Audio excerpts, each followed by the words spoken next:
তো বন্ধুরা, শুরু হয়ে গেল আমাদের বহুল কাঙ্ক্ষিত কোর্স ইংলিশ সেন্টেন্স মেকিং কোর্সের প্রথম ক্লাস।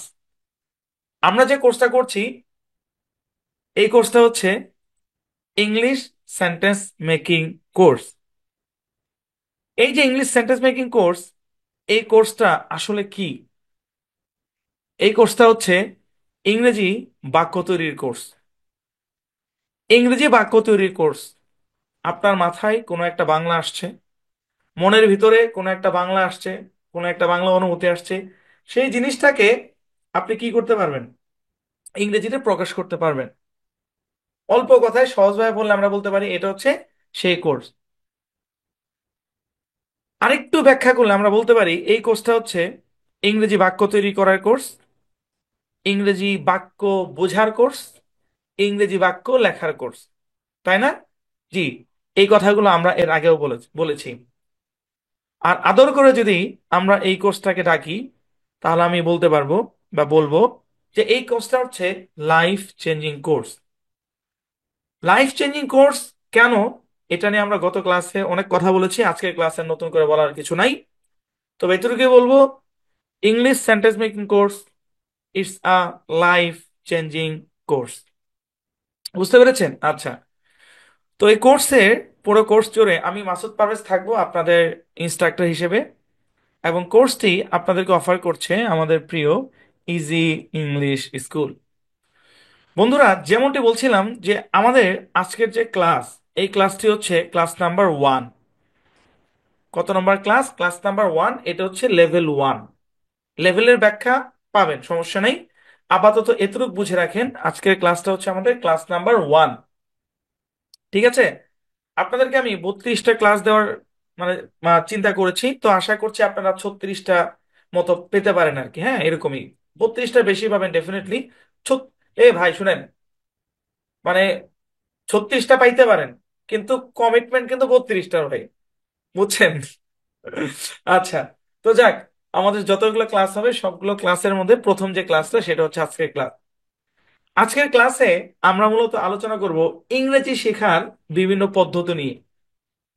বল একটা কথা বলছিলাম না যে যে জিনিস আমাদের এখানে পাবেন অন্য কোথাও পাবেন না? মনোযোগ দিয়ে শুনেন কি হতে যাচ্ছে, কি শিখবেন আজকের ক্লাসে, একটু ভালোভাবে খেয়াল করেন। তো আজকের ক্লাসে আমরা আলোচনা করব ইংরেজি শেখার বিভিন্ন কি নিয়ে, পদ্ধতি নিয়ে। বুঝতে পেরেছেন? চলেন আমরা সামনে আগে। তো শুরুতেই একটা প্রশ্ন। অনেক বেশি অ্যাক্টিভ থাকতে হবে আপনাদেরকে, অনেক অ্যাক্টিভ থাকতে হবে। মানে ওই ঝিমায় ক্লাস করলে সেন্টেন্স মেকিং কোর্স থেকে আপনি ফায়দা পাবেন না। Active, super active. হ্যাঁ, অ্যাক্টিভ। ওকে। শুরুতে একটা প্রশ্ন। আপনাদেরকে যদি আমি জিজ্ঞেস করি যে ভাই, কত উপায়ে ইংরেজি শেখা যায়? একটু মনে মনে ভাবেন তো, কত উপায়ে ইংরেজি শেখা যায়? মানে ইংরেজি শেখার কতগুলো উপায় হইতে পারে, কি মনে হয় আপনাদের? কত উপায়ে ইংরেজি শেখা যায়? মনে মনে কি ভাবতেছেন? 5টা? আচ্ছা, হাত তুলেন তো দেখি কারা কারা অ্যান্সার করতে চান। মানে কত উপায় ইংরেজি শেখা যায়, কেউ অ্যান্সার করবেন? মানে ধরেন 5 উপায়ে, 10 উপায়ে, 15 উপায়ে, 20 উপায়ে, এরকম। মানে সংখ্যা, মানে কত উপায়ে ইংরেজি শেখা যায়। কি মনে হয় ফাতেমা ইয়াসমিন আপু, বলেন আপনার কি মনে হয় কত উপায়ে শেখা যায়? দুইটি উপায়। আচ্ছা। আচ্ছা, 2টি উপায় কি কি বলেন তো দেখি। একটা কোর্স করে, আরেকটা বই পড়ে। আচ্ছা, যাক, উনি তো সাহস করে বলছে, কি বাকিদের কি সাহস নাই? যদি এটা অফলাইন ক্লাস হইতো, একদম ক্লাসরুম গরম করে ফেলাইতাম। এখন আমি যদি জেদ করে বসি যে 10 জন হাত না তুললে আমি সামনে আগাবো না, কি করবেন? এই যে আমি জিজ্ঞেস করলাম যে অ্যান্সার দিতে হবে, যদি বলি যে 10 জন মিনিমাম হাত না তুললে আমি সামনে আগাবো না, কি করবেন? শুনেন, সাহস করবেন, সাহস করবেন, আমরাই। আমার সামনে যদি কথা বলতে ভয় পান, তাহলে বাইরে গেলে কি করবেন? হ্যাঁ, আবারও প্রশ্ন করবো, কারাগার উত্তর দিতে চান বলেন। কত উপায় ইংরেজি শেখা যায়? আপু 2টা উপায় বলছে এবং 2 প্রকার ব্যাখ্যা দিছে। এবার কারাগার বলতে চান? হাত তোলেন ভাই। ভয় না কাটলে আপনি ইংরেজি শিখতে পারবেন না। 6 জন অনলি। শুনেন একটা কথা বলি, যারা যারা হাত তুলতেছেন না তারা ইংরেজি, তাদের একটু শিখতে সমস্যা হবে, কারণ আপনাদের ভিতরে এখনো নার্ভাসনেস, ভয়, এগুলো রয়ে গেছে। আরে ভাই, আপনি যদি ভুল করেন আপনাকে কি আমি জরিমানা করব, নাকি ক্লাস থেকে বের করে দিব? এই যে যে 9 জন আপনার হাত তুলছেন, আমি আশাবাদী আপনারা অনেক ভালো করতে পারবেন। বাকিরা যারা চুপচাপ বসে আছেন, ভাই আপনাদের দায়িত্ব আপনাদের উপর, আপনারা নিয়ে নেন। অ্যাক্টিভ থাকতে হবে ভাই, এটা রিডিং কোর্স না, আমি বাকি এমনি বুঝাই ভাই। অ্যাক্টিভ থাকতে হবে। এখানে 80 জন আছেন, মিনিমাম তো 70 জন হাত তোলার কথা, 5-10 জন হাত না তুলবে এটা খুবই স্বাভাবিক। মিনিমাম তো 70 জন হাত তোলার কথা। প্রশ্ন করলে ফাল দিবে সবাই, আমি উত্তর দিব, আমি উত্তর দিব। জিমায় ক্লাস করলে আপনি সেন্টেন্স মেক শিখতে পারবেন। আমি রিডিং কোর্সে এত জোর দিয়ে বলছি যে reading course life changing course, sentence making কোর্সে কেন বলতেছি ও কোর্স ফি কম না? এটা লাখ টাকা নিয়ে কোর্স করানোর দরকার ছিল, তাহলে গুরুত্ব বুঝতেন। এই যে এতক্ষণ বলার পরে 19 জন হাত উঠছে, তাহলে বুঝেন বাকিদের কি অবস্থা। ভাই, আপনারা ভুলের জগতে আছেন। আবারও বলি, ভয় না কাটলে, সংকোচ না কাটলে, আমার হাত দেখছেন আমি কই হাত ঢুকায় রাখছি দেখছেন? আমি তো হাত বের করবো না এখান থেকে। ভয় সংকোচ না কাটলে তো আপনি তো কিছু করতে পারবেন না ভাই। সেন্টেন্স মেকিং করছে এটা, হাত ঢুকাইছি ভিতরে, হাত তো বেরোবে না। 10 জনের কথা বলছিলাম, এখন দেখেন আমার মনের ভিতরে যে সংঘাত চলতেছে, ওই হাত না উঠতে তো আমি তো সামনে আগাবো না তো। দেখি কেরা এই যুদ্ধে জয়লাভ করে। বসে থাকেন চুপ করে, আমিও বসে থাকি। কত উপায় ইংরেজি শেখা যায়, এটার উত্তর দিবেন কারা কারা হাত তোলেন। একজন সাহস করে বলছেন, আর আপনাদের সাহস নাই নাকি? পুঁটি মাছের আত্মা নাকি? হ্যাঁ, 39 জন। হাত বেরোবে না, হাত বেরোবে না ভিতর থেকে। রাত এমনি এমনি পার হয়ে যাবে, হাত বেরোবে না।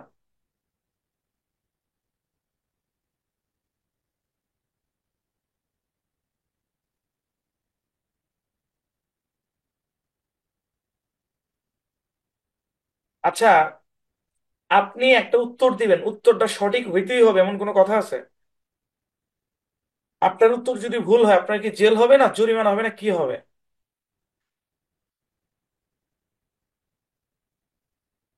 শোনেন,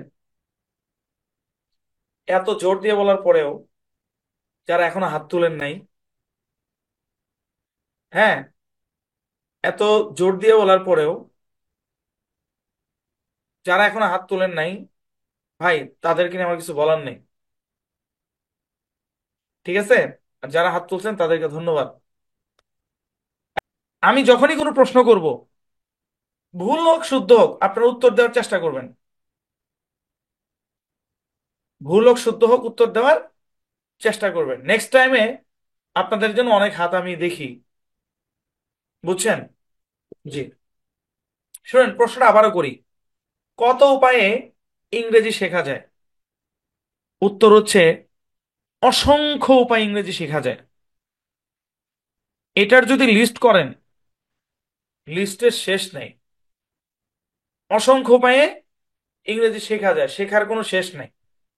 ফাতেমা ইয়াসমিন আপু বললেন যে দুইটা পদ্ধতি, একটা হচ্ছে ভর্তি হয়, একটা হচ্ছে বই পড়া। হ্যাঁ, ওনার মানে উনি যেটা বলছেন ওটি বলছেন, এজন্য ওনাকে স্বাগতম। কিন্তু আমি বলবো যে ইংরেজি শেখার নির্দিষ্ট কোনো উপায় নাই ভাই, আপনি অসংখ্য উপায়ে ইংরেজি শিখতে পারবেন। ঠিক আছে? আচ্ছা, তবে বেসিক কিছু বিষয় নিয়ে যদি কথা বলি, তাহলে আমি বলবো যে ইংরেজি শেখার যতগুলো উপায় আছে, তার মধ্যে অন্যতম একটা উপায় হচ্ছে সেলফ স্টাডি। মানে একা একা শিখতে পারেন। মানে আপনি ইংরেজিটা কোথাও ভর্তি হওয়া লাগবে না, আপনি একা একা শিখতে পারবেন। তো একা একা যদি আপনি শিখতে চান, তাহলে আপনি কি কি করতে পারেন? আপনি বাজার থেকে একটা স্পোকেনের বই নিয়ে আসতে পারেন। আপনি গ্রামার শেখার একটা বই নিয়ে আসতে পারেন। আপনি ইউটিউব ফ্রি ভিডিও দেখে শিখতে পারেন। আপনি ইংলিশ কার্টুন দেখে শিখতে পারেন। আপনি ইংলিশ মুভি দেখে শিখতে পারেন। ইংরেজি গল্পের অনেক সহজ সহজ বই আছে, সেগুলো দেখে শিখতে পারেন। ইংরেজি শেখার অ্যাপ আছে অনেকগুলো, সেগুলো দেখে শিখতে পারেন। চ্যাট জিপিটি আছে, সেগুলো দেখে শিখতে পারেন। এরকম বিভিন্ন উপায়ে আপনি কোথাও ভর্তি না হয়েও একা একা শিখতে পারেন, ঠিক কিনা? এইটা একটা উপায় হইতে পারে যে ভাই আমি শিখবো, আমি বিভিন্ন জায়গা থেকে রিসোর্স কালেক্ট করে আমি শিখবো। আচ্ছা, ইংরেজি শেখার আরো একটা উপায় এরকম হইতে পারে যে সমকক্ষ কাউকে নিয়ে শেখা। সমকক্ষ কাউকে সাথে নিয়ে শেখা, এটা বলে আমি কি বোঝাচ্ছি? ধরেন আপনি ইংরেজি পারেন না, আপনার এক চাচতো ভাই আছে, আপনার এক ফ্রেন্ড আছে, সেও ইংরেজি পারে না। তো দুইজনে মিলে একটা গ্রুপ করলেন যে দোস্ত, আমি তো পারি না, তুইও পারস না, চল আমরা একসাথে শেখার চেষ্টা করি। হ্যাঁ, মানে তাকে আপনি আপনার প্র্যাকটিসের জন্য পার্টনার করে নিলেন। মানে আপনি তার পার্টনার হয়ে গেলেন, সে আপনার পার্টনার হয়ে গেল। সেখানেও আপনারা একই সাথে ওই সেম মেথড গুলো অ্যাপ্লাই করতে পারেন, যে আপনারা স্পোকেনের বই পড়তে পারেন, গ্রামার শেখার বই পড়তে পারেন, ইউটিউব ভিডিও দেখতে পারেন, একসাথে মুভি দেখতে পারেন, কার্টুন দেখতে পারেন। ওই আগে যা যা বলছি এগুলোও করতে পারেন, শুধুমাত্র একজনকে সাথে নিয়ে। বুঝতে পারছেন? আচ্ছা, এটা হচ্ছে আরেকটা জিনিস। তারপরে আরেকটা কাজ করতে পারেন যে আপনি একজন টিচারকে হায়ার করতে পারেন। মানে একজন প্রাইভেট টিচার রাখতে পারেন, একজন প্রাইভেট টিচার রাখতে পারেন। তো আপনি যদি একজন প্রাইভেট টিচার রাখেন, তখন সেক্ষেত্রে যে ব্যাপারটা ঘটবে সেটা হচ্ছে, যে টিচার আপনাকে পড়াবেন উনি তার একটা নিজস্ব পদ্ধতি অ্যাপ্লাই করে আপনাকে পড়াবেন। তাই না? মানে আপনি তো আর একা শিখতেছেন না, আপনি কোন একজন মানুষের সাহায্য নিচ্ছেন। উনি কি করবে, ওনার পদ্ধতি, ওনার যে একটা নিজস্ব পদ্ধতি আছে, ওই পদ্ধতি অবলম্বন করে আপনাকে শেখাবে, এবং নিজের মতো করে, মানে স্যার তার মতো করে আপনাকে প্র্যাকটিস করাবেন। যদি আপনি একজন টিচার হায়ার করেন, সেক্ষেত্রে মানে কি, মানে এইভাবে আপনি শিখতে পারেন। শুনেন, এই ক্লাসের ভিডিওটা অবশ্যই দেখবেন। যখন দেখবেন তখন ক্লিয়ার হয়ে যাবে যে আমি আসলে কি, মানে এই কথাগুলো বলে আমি কি বুঝাইতে চাচ্ছি। মানে এই কথাগুলোর সাথে তো একটা লিঙ্ক আছে, আছে না? এখন হয়তো বুঝতেছেন না যে এগুলো কি বলতেছে, কিন্তু বুঝবেন, একটু পরে গেলেই বুঝবেন যে কি বুঝাইতে চাচ্ছি। শুনেন, এই পর্যায়ে আমি কি বলছি, যে একজন টিচার হায়ার করতে পারেন, ঠিক আছে? ওকে, ধরেন আপনি টিচার হায়ার করবেন না, তাহলে কি করতে পারেন? কোনো প্রতিষ্ঠানে ভর্তি হয়ে ইংরেজি শিখতে পারেন। এটা একটা কোচিং সেন্টার হইতে পারে, রাইট? এটা একটা স্কুল হইতে পারে। এগুলোই তো নাকি। আপনি হয়তো একা শিখবেন, নয়তো আপনার মতো কাউরে নিয়ে শিখবেন, নয়তো আপনি কোনো টিচার হায়ার করবেন, নয়তো প্রতিষ্ঠানে ভর্তি হবেন। তাই না? এখানে আরেকটা পদ্ধতি চাইলে অ্যাড করা যেত, যে একজন টিচার হায়ার করে 5 জনে মিলে শিখা, ব্যাচ করে, সেটাও লেখা যেত। তো এরকম আরো অনেক পদ্ধতি লেখা যাইতে পারে। বা এইভাবে লিখতে পারেন যে আমি আমার বাবার কাছ থেকে শিখতে পারি, আমার ভাইয়ের কাছ থেকে শিখতে পারি। তাই না? শেখার উপায়ের কোনো কি নাই, কোনো শেষ নাই।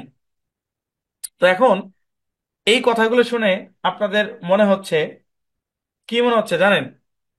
আপনাদের মনে হচ্ছে, আরে ভাই এগুলো তো জানা কথা, আমি একলা শিখতে পারি, আমি ইউটিউব ভিডিও দেখে শিখতে পারি, আমি ভাইয়ের কাছ থেকে শিখতে পারি, বাবার কাছ থেকে টিচার হায়ার কইরা, এগুলো তো জানা কথা।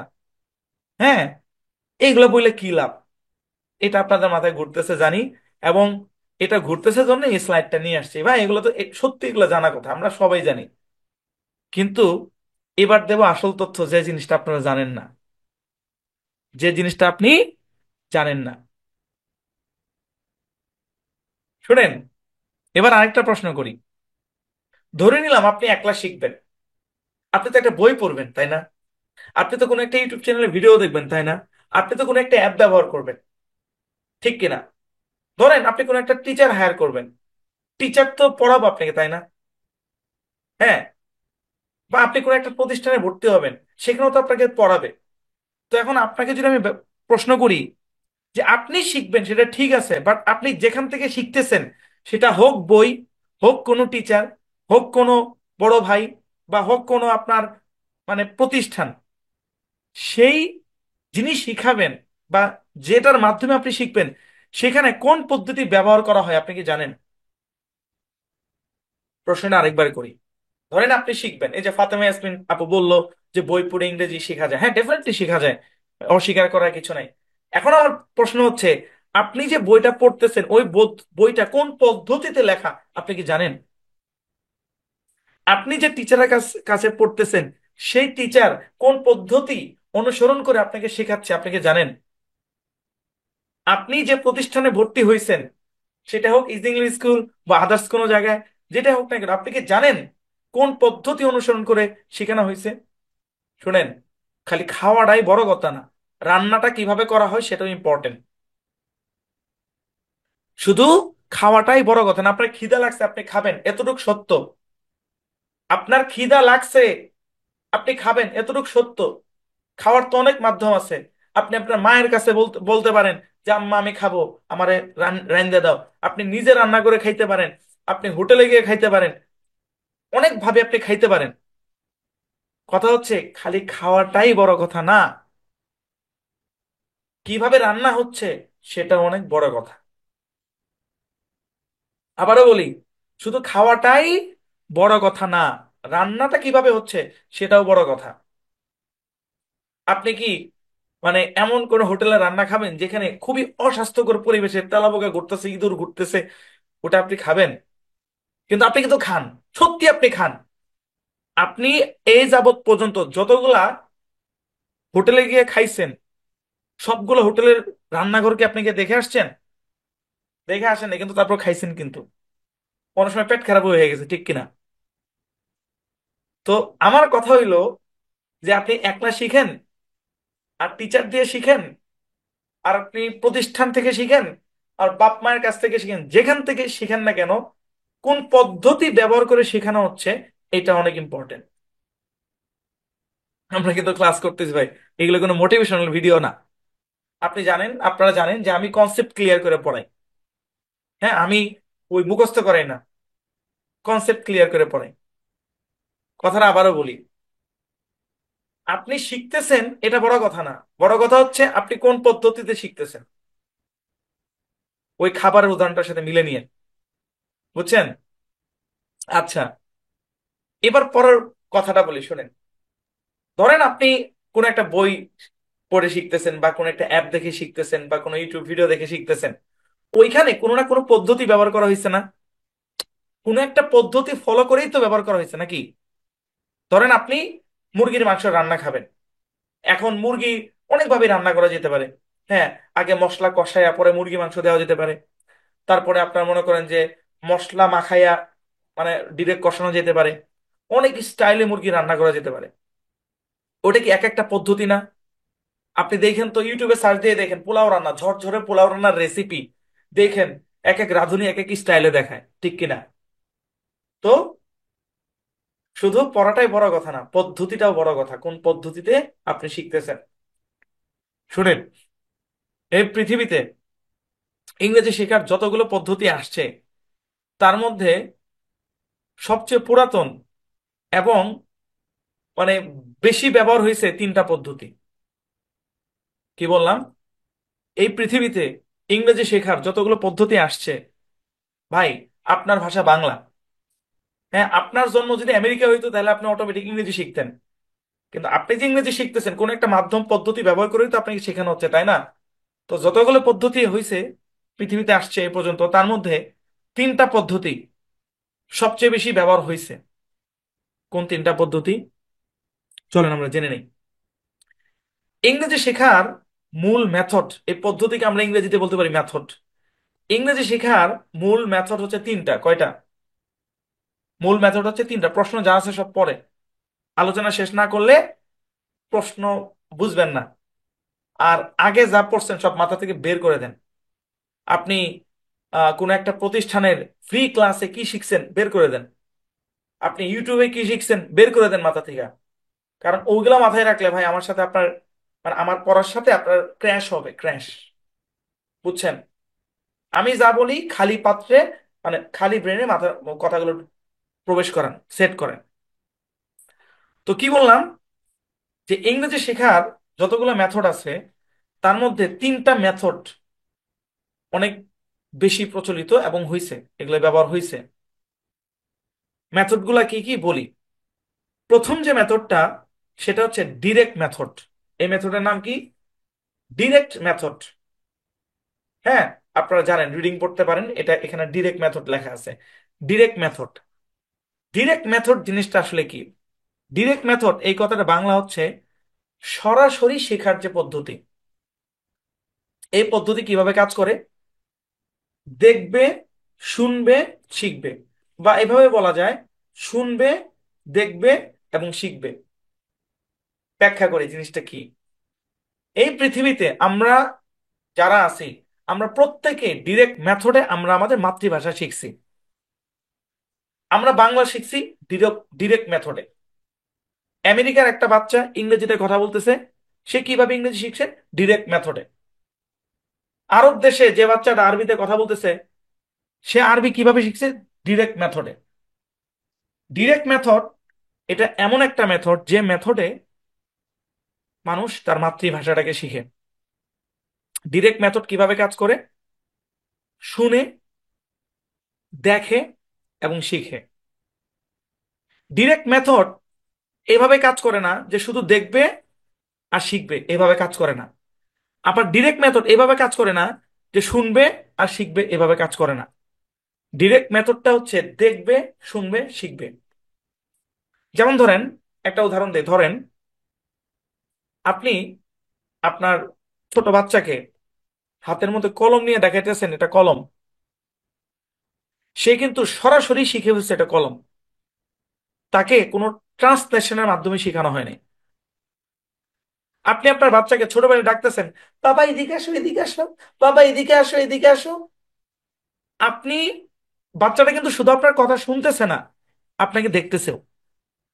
আপনি যদি কোনো বাচ্চার সামনে দাঁড়ায়া, মানে হাত দুটো এইভাবে রেখা যদি বলেন, বাবা এদিকে আসো, বাবা এদিকে আসো, বাবা এদিকে আসো, বাবা এদিকে আসো, বাবা এদিকে আসো, বাবা এদিকে আসো, ও কিন্তু বুঝবেন আপনি কি বলতেছেন।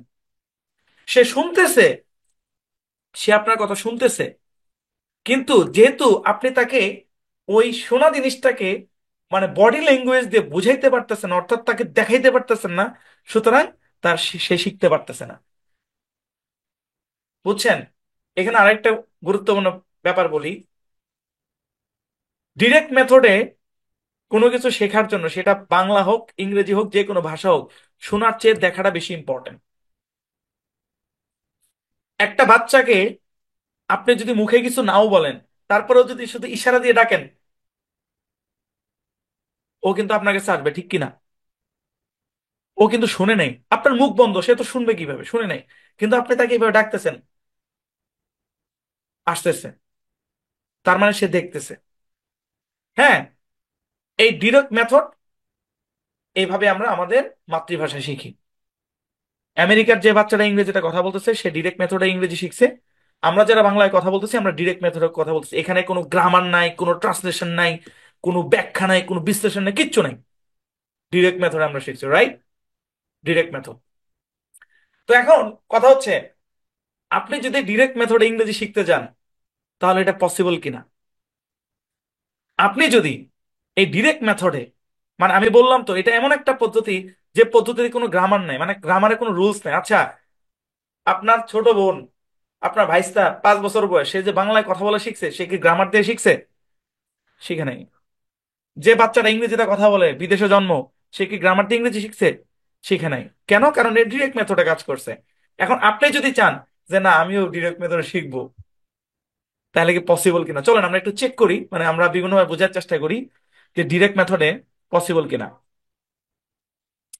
শুনেন, এই ডিরেক্ট মেথডে ইংরেজি শেখা পসিবল যদি আপনি এমন কোন পরিবেশের ভিতর ঢুকে পড়েন যেখানে সবাই ইংরেজি বলে।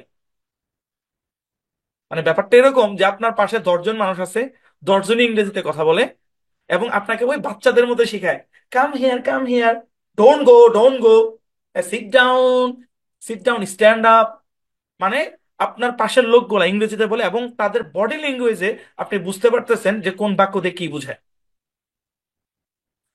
যদি আপনি এমন কোন পরিবেশ বের করতে পারেন, তাহলে আপনার পক্ষে ডিরেক্ট মেথডে ইংরেজি শেখা সম্ভব, উইদাউট গ্রামার। বুঝতে পারছেন? ঠিক এই পদ্ধতিতেই অনেক মানুষ বিদেশে গিয়া গ্রামার না জানা সত্ত্বেও ইংরেজিতে কথা বলতে পারে। আমার এক স্টুডেন্ট ছিল, 54 বছর বয়স, রেস্টুরেন্টের ওনার, লন্ডনে থাকে। উনি ইংরেজি লিখতেও পারে না, পড়তেও পারে না, কিন্তু ইংরেজি কথা বলতে পারে। উনি কোন মেথডে ইংরেজি শিখছে? ডিরেক্ট মেথডে উনি ইংরেজি শিখছে। মজার ব্যাপার হচ্ছে এই ডিরেক্ট মেথডেই ইংলিশ মিডিয়ামের বাচ্চাদেরকে ইংরেজি শেখানো হয়। আপনারা দেখেন ইংলিশ মিডিয়ামে ম্যামরা প্রচুর পরিমাণে কি করে, মানে বডি ল্যাঙ্গুয়েজের মাধ্যমে বাচ্চাদেরকে শিখায়। ম্যাম নিজে দাঁড়ায় স্ট্যান্ড আপ, আবার বলে সিট ডাউন, ঠিক কিনা?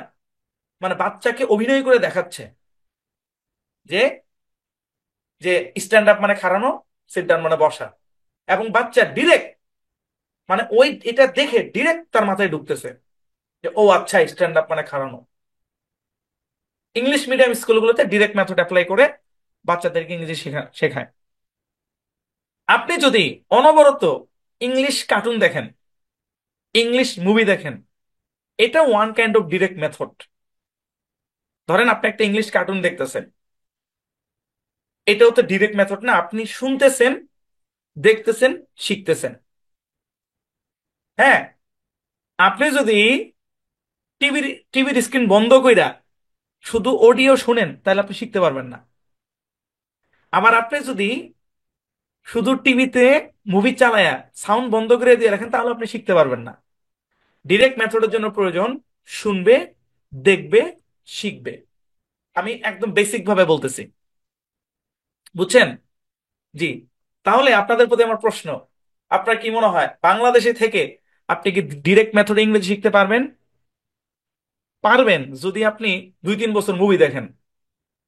পারবেন যদি আপনি অনবরত ইংলিশ কার্টুন দেখেন। পারবেন। তবে এইভাবে ইংরেজি শিখলে একটা অসুবিধা আছে। অসুবিধাটা হচ্ছে, এই আপনারা কি এনজয় করতেছেন? কারা কাদের কাছে ভালো লাগতেছে হাত তোলেন শুনি দেখি। আমি যে আপনাদেরকে এই মেথড গুলো বোঝাচ্ছি কাদের কাছে ভালো লাগতেছে? পড়ানো তো ঢুকবো পরে।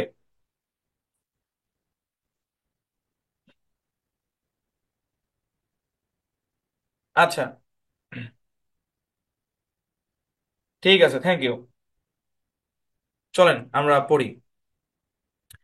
তো ডিরেক্ট মেথডের কিছু সুবিধা আছে, কিছু অসুবিধা আছে। ডিরেক্ট মেথডের সুবিধা কি জানেন? ডিরেক্ট মেথডের সুবিধা হচ্ছে, এই রাশিদাকে আপনি ও আচ্ছা নতুন ঢুকছে মনে হয় উনি, রাশিদা, আচ্ছা, ওকে। ডিরেক্ট মেথডের সুবিধা কি? ডিরেক্ট মেথডে আপনি যদি একটা ডিরেক্ট মেথডের প্লেস বের করতে পারেন, তাইলে গ্রামার ছাড়া, মানে ব্যাপারটা এমন না যে গ্রামার নাই, গ্রামার ডেফিনেটলি আছে, কিন্তু ওই যে গ্রামারের ব্যাখ্যা ছাড়াই আপনি ইংরেজি শিখতে পারবেন। ইংলিশ মিডিয়ামের বাচ্চারা যে গ্রামার শিখে, সরি, স্পোকেন শিখে, তারা গ্রামার শিখে ইংরেজি শিখে না, তারা ডিরেক্টলি শিখে। এটা হচ্ছে সবচেয়ে বড় সুবিধা। এবং অনেক বেশি ফ্লুয়েন্ট হওয়া যায়, মানে প্রচুর কথা বলা শেখা যায় এই ডিরেক্ট মেথডে। কিন্তু ডিরেক্ট মেথডের সবচেয়ে বড় অসুবিধা হচ্ছে, আপনি বলতে পারবেন, শুনে বুঝতে পারবেন, কিন্তু আপনি যে লিখবেন, লিখতে পারবেন না। আপনি যে পড়বেন, পড়তেও পারবেন না। কারণ ডিরেক্ট মেথডে আপনার লেখা এবং পড়ার অপশন নেই। আপনার 4 বছর বয়সী যে ভাইগনা, সে বাংলায় কথা বলতে পারে, বাংলা বুঝতে পারে, কিন্তু সে কি বাংলা লিখতে পারে? বাংলা কি পড়তে পারে? না, পারে না। কারণ তাকে তো লেখাও শেখানো হয় না, পড়াও শেখানো নেই। সে ডিরেক্ট পদ্ধতিতে যা শিখছে সেটাই শিখছে। ওই যে আমার ওই স্টুডেন্টের কথা যদি বলি, 54 বছর বয়স, রেস্টুরেন্টের ওনার, ইংলিশে কথা বলতে পারে, কিন্তু ইংরেজি পড়তেও পারে না, লিখতেও পারে না। বুঝতে পারছেন? এটা হচ্ছে ডিরেক্ট মেথড। ডিরেক্ট মেথডের সুবিধা কি? সুবিধা হচ্ছে বলা এবং শোনা এই দুটা কমপ্লিট হয়ে যায় কোনো গ্রামারের ব্যাখ্যাটাকে ছাড়াই। অসুবিধা কি? অসুবিধা হচ্ছে ওই লেখা এবং পড়া এই দুটাতে কি হয়ে যায়, ল্যাকিংস হয়ে যায়, এবং গ্রামারের সূক্ষ্ম ব্যাপারগুলো একটু অস্পষ্ট থেকে যায়। বুঝছেন? জি, আশা করে বুঝতে পেরেছেন। চলেন, এটা হচ্ছে একটা মেথড, আমরা প্রত্যেকে আমাদের মাতৃভাষায় এই মেথডে শিখেছি। আমি নিজে ডিরেক্ট মেথডে বাংলা শিখেছি, আমার মা দেখাইছে, বলছে, আমি ওইভাবে শিখছি। ওকে। এখন একটা মজার কথা বলি আপনাদেরকে। এই ডিরেক্ট মেথডের পরে যে মেথডটা নিয়ে আমি কথা বলবো সেটা হচ্ছে গ্রামার মেথড। কি মেথড? Grammar method. এটার পেছনে একটা হাস্যকর ব্যাপার আছে, আমি আপনাদেরকে বলি। যে এই মেথডটা আসলে কিভাবে আসলো, এই যে গ্রামার মেথডটা, মানে গ্রামার মেথডে ইংরেজি শেখার ব্যাপারটা আসলে কই থেকে আসলো। আচ্ছা, গ্রামার মেথডটাকে আগে একটু বলি। গ্রামার মেথড হচ্ছে এমন মেথড যেখানে প্রতিটি ক্ষেত্রে গ্রামারের ব্যাখ্যা জেনে শুদ্ধতা যাচাই করে করে শিখা। মানে যাই শিখবো, মানে গ্রামার দিয়ে শিখবো আর কি। এটা নাউন, এটা প্রোনাউন, এটা ভার্ব, এটা অ্যাডভার্ব, এটা প্রিপোজিশন, এটা উমুক, এটা তুমুক, মানে গ্রামার ছাড়া কোনো কথা নেই। এই গ্রামার মেথডেও প্রচুর পরিমাণে ইংরেজি শেখানো হয়, এখনো হচ্ছে। আমাদের স্কুল কলেজে যে বইগুলো পড়ানো হয় সেগুলো উদ্দেশ্য কিন্তু ইংরেজি শেখানোই। হ্যাঁ, উদ্দেশ্য পাশ পাশ করা, আপনারা বুঝতেছেন, কিন্তু অরিজিনালি কি পাশ করানোই শুধু উদ্দেশ্য? ইংরেজি শেখানো। এ ভাই কথা বলেন, একলা একলাই বলেন, একলা একলাই বলেন। একটা বাচ্চা ক্লাস 1 থেকে শুরু করে ইন্টার পর্যন্ত টানা যে সে ইংরেজি পড়তেছে, উদ্দেশ্য কি? ইংরেজি শেখা। ডেফিনেটলি উদ্দেশ্য পাশ করা না, শুধু পাশ করা না। ধরেন সরকারে শুধু পাশ করায় কি করবে বাচ্চারে? ইংরেজি শেখানো। স্কুলে যে মেথডটা অ্যাপ্লাই করা হয় সেটা হচ্ছে গ্রামার মেথড। সুবিধা অসুবিধা পরে বলতেছি, গ্রামার মেথডের সুবিধা অসুবিধা পরে বলতেছি। এটা আর কি, মানে স্কুলে কলেজে এই মেথডে ইংরেজি শেখানো হয়। এবং বিভিন্ন চাকরি, তারপর অ্যাডমিশন, এসবের যে কোচিং সেন্টার আছে, ওই কোচিং সেন্টারগুলোতেও এই গ্রামার মেথড অ্যাপ্লাই করে ইংরেজি শেখানো হয়। শোনেন, গ্রামার মেথড কোথা থেকে আসছে একটু বলি। অনেক দিন আগে, ধরেন কাহিনীটা বোঝার চেষ্টা করেন আর কি। ইংরেজি ইংরেজি ভাষা এটা ছিল ইংরেজদের ভাষা। হ্যাঁ, ব্রিটিশরা ধরেন ভারত উপমহাদেশে আসছে। হ্যাঁ, এখন তারা তো ইংরেজিতে কথা বলে, তারা তো অফিসের বিভিন্ন নথিপত্র ইংরেজিতে লেখে। এখন আমরা যারা এইদিকে ছিলাম, আমরা তো ভাই হয়তো বাংলায় কথা বলি, নয়তো হিন্দিতে কথা বলি। এখন তারা তো চিন্তায় পড়ে গেল যে এই লোকগুলারে কেমনে ইংরেজি শিখাবো, এই লোকগুলারে কি করব, কেমনে ইংরেজি শেখাবো। শিখান তো লাগবে। ধরেন ধরেন আপনার সাথে আমি ব্যবসা করব, আপনি যদি আমার ভাষা না বুঝেন, বা আমি যদি আপনার ভাষা না বুঝি, আপনার দিকে আমি ব্যবসা করাইতে পারবো? ভাই বলছিলাম 1 ঘন্টা ক্লাস শেষ হবে, 1 ঘন্টা শেষ হবে না। আমি ভাই খেলার তালে আছি। হ্যাঁ, ক্লাস কতক্ষণ লাগবে আই ডোন্ট নো, আমাকে কথা বলতে দেন, এগুলো আপনাদের ভালোর জন্যই। কনসেপ্ট ক্লিয়ার করি আগে, বুঝছেন? তো এখন ওই যে বললাম যে ধরেন আমার অফিসে কেউ চাকরি করবে, এখন তার কথা যদি আমি না বুঝি, আমার কথা যদি সে না বুঝে, তাহলে আমি তাকে দিয়ে কাজটা করাবো কেমনে? হ্যাঁ। তো এই সমস্যার সমাধান করার জন্য ইংরেজরা কি করলো, যে তাদের যে গ্রামার বইগুলো ছিল, ওই বইগুলো না এগুলো পড়ানো শুরু করলো। ভাই এগুলো পড়ো। শুনেন, গ্রামার বই লেখার উদ্দেশ্য কিন্তু ভাষা শেখানো না। আগে কথা শেষ করি, আগে কথা কাট করলে সমস্যা আছে। গ্রামার বইয়ের উদ্দেশ্য হচ্ছে ভাষাকে হেফাজত করা, ভাষার নিয়ম নীতিগুলোকে হেফাজত করা, ভাষা যেন বিকৃত না হয়ে যায়। একটা গ্রামারের মূল উদ্দেশ্য এটা। একটা গ্রামারের মূল উদ্দেশ্য কি, সেটা যে কোনো ভাষারই গ্রামার হোক না কেন, প্রধান যে উদ্দেশ্য গ্রামারের, সেটা হচ্ছে ভাষাকে বিকৃতির হাত থেকে রক্ষা করা। কারণ যদি ভাষার কোনো লিখিত রূপ না থাকে, তাহলে দেখা যাবে কি, নষ্ট হয়ে যাবে জিনিসটা, কি হয়ে যাবে, নষ্ট হয়ে যাবে। যেমন ধরেন আমি আমি বললাম ইঁদুর, ধরেন ইঁদুর আমি এভাবে লিখি। এখন এটার যদি, ইঁদুর যে আমি এমনি লিখছি, এটার যদি কোনো নিয়ম নীতি না থাকে, তাইলে তো যার যেমনি খুশি অমনি লিখবে। ধরেন কেউ লিখবে ইঁদুর এভাবে, হ্যাঁ, কেউ লিখবে এভাবে, আপনার আপনার ধরেন দীর্ঘই দিল, দ দিল, কেউ লিখবে এভাবে ইঁদুর। ঠিক কিনা বলেন? তো এই যে ভাষার যে বিকৃতি, এই বিকৃতিটা ঠেকানোর জন্যই গ্রামারকে নিয়ে আসা হয়। মানে একটা লিখিত ডকুমেন্ট আর কি, যে ভাষার একটা লিখিত ডকুমেন্ট। কথা বুঝছেন? তো এরকম ইংরেজি গ্রামার তো ছিল। তখন ভাবা হয় যে এই গ্রামারটা শিখাই দেই, তাহলে ইংরেজি শিখে যাবে। কিন্তু হাস্যজনক এবং আশ্চর্যের বিষয় হলো, এই গ্রামার মেথড এটা এমন একটা মেথড যে মেথডে ইংরেজি ভাষা শেখা সবচেয়ে কঠিন, যে মেথডে ইংরেজি ভাষা শেখা সবচেয়ে কঠিন, জ্বলন্ত প্রমাণ আমাদের স্কুল কলেজে পড়ুয়া লাখ লাখ স্টুডেন্ট। গ্রামারকে বানাইছে ভাষার বিকৃতি ঠেকানোর জন্য, কিন্তু ওইটারে জোর করে আমরা অ্যাপ্লাই করতেছি ভাষা শেখানোর জন্য। না ভাই, পার্থক্য আছে। বুঝছেন কি আছে? পার্থক্য আছে। হ্যাঁ, এই মেথডেও অনেকে স্পোকেন শিখছে, কিন্তু ভাই এটার রেশিও খুবই কম। মানে এই মেথডের সাকসেস রেশিও বলতে কি বোঝাচ্ছি, মানে ইংরেজি শেখার যে রেশিওটা, এবং এই মেথডে মাথার মধ্যে প্রচুর প্রেসার পড়ে। কি পড়ে? প্রচুর প্রেসার পড়ে। আমি আপনাকে একটা সিম্পল উদাহরণ দিই। ধরেন আপনি এখানে খাড়ায় আছেন। হ্যাঁ, ধরেন আপনি এখানে খাড়ায় আছেন, আমি এখানে খাড়ায় আছি। আমার হাতে একটা বল আছে, আমি আপনাকে দিব, আপনি হাত দিয়ে রিসিভ করবেন। কিন্তু আমি যদি বলি যে ভাই আমি বলটা নিচে রাখবো, আপনি নিচ থেকে উঠায় নিবেন। মানে আমি বলটা নিচে রাখবো, আপনি নিচ থেকে উঠায় নিবেন। আমি বলটা নিচে রাখবো, মানে আমি আপনার হাতে দিব না। কোথায় দিব না? হাতে দিব না। নিচে রাখবো, খালি নিচে রাখবো, আপনি নিচ থেকে উঠায় নিবেন। এইটা বেশি সহজ নাকি ধরেন এই পাশে, ধরেন আবার আমরা দুইজন আছি, আমি আপনার হাতে দিলাম, আপনি রিসিভ করলেন, আমি হাতে দিলাম, আপনি রিসিভ করলেন, কোনটা বেশি সহজ? গ্রামার মেথডটা হচ্ছে অনেকটা এরকম একটা জিনিস, যে ভাষা থাকবে প্রাঞ্জল, নদীর মতো, কিন্তু তা না করে আমরা কি করি, মাঝখান দিয়ে সাবজেক্ট, ভার্ব, অবজেক্ট, প্রিপজিশন, উমুক তুমুক বিভিন্ন কিছু নিয়ে আসি। এই যে আমি বাংলায় কথা বলতেছি, আমার বাংলা কথার মধ্যে কি গ্রামার আছে? আমি কি বাংলা গ্রামার বুঝে বুঝে কথা বলতেছি? না, বুঝে বুঝে কথা বলতেছি না। তবে আমার কথার ভিতরে কিন্তু গ্রামার আছে। মানে আমি হয়তো সচেতন ভাবে ইউজ করতেছি না, কিন্তু কথার মধ্যে গ্রামার আছে, কারণ গ্রামার ছাড়া তো একটা পরিপূর্ণ বাক্য তৈরি হবে না। বুঝছেন?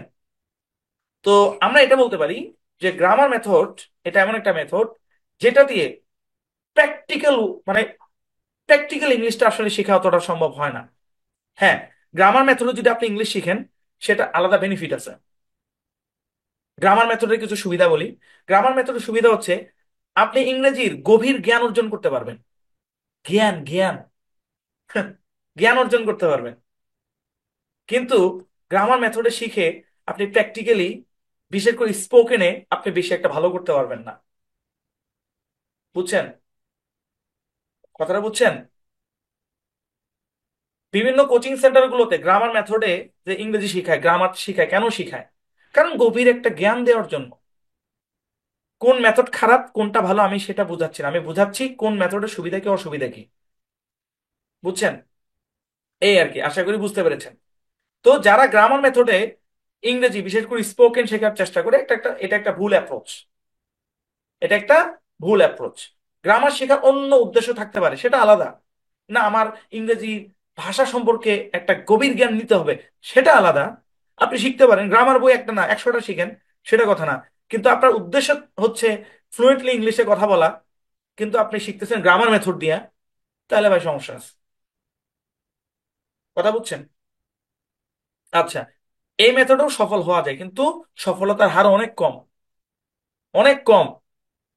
কেউ যদি নিয়ত করে আমি স্পোকেন ইংলিশ শিখবো, কিন্তু সে শিখতেছে গ্রামার মেথডে, subject verb object noun pronoun উমুক তুমুক আবি যাবি, তাহলে ভাই 100 জন যদি শিখে, তাহলে এর মধ্যে 20 জন সর্বোচ্চ কথা বলতে পারবে, আর বাকি 80 জন ওই মানে কোমর বাঁকা করে খাড়াবে, ওই যে যেটা বললাম যে একটা বল আমি সরাসরি হাতে দিব, তা না দিয়ে নিচে রাখতেছি, নিচে রাখতেছি, নিচে রাখতে, ওরকম একটা অবস্থা আর কি।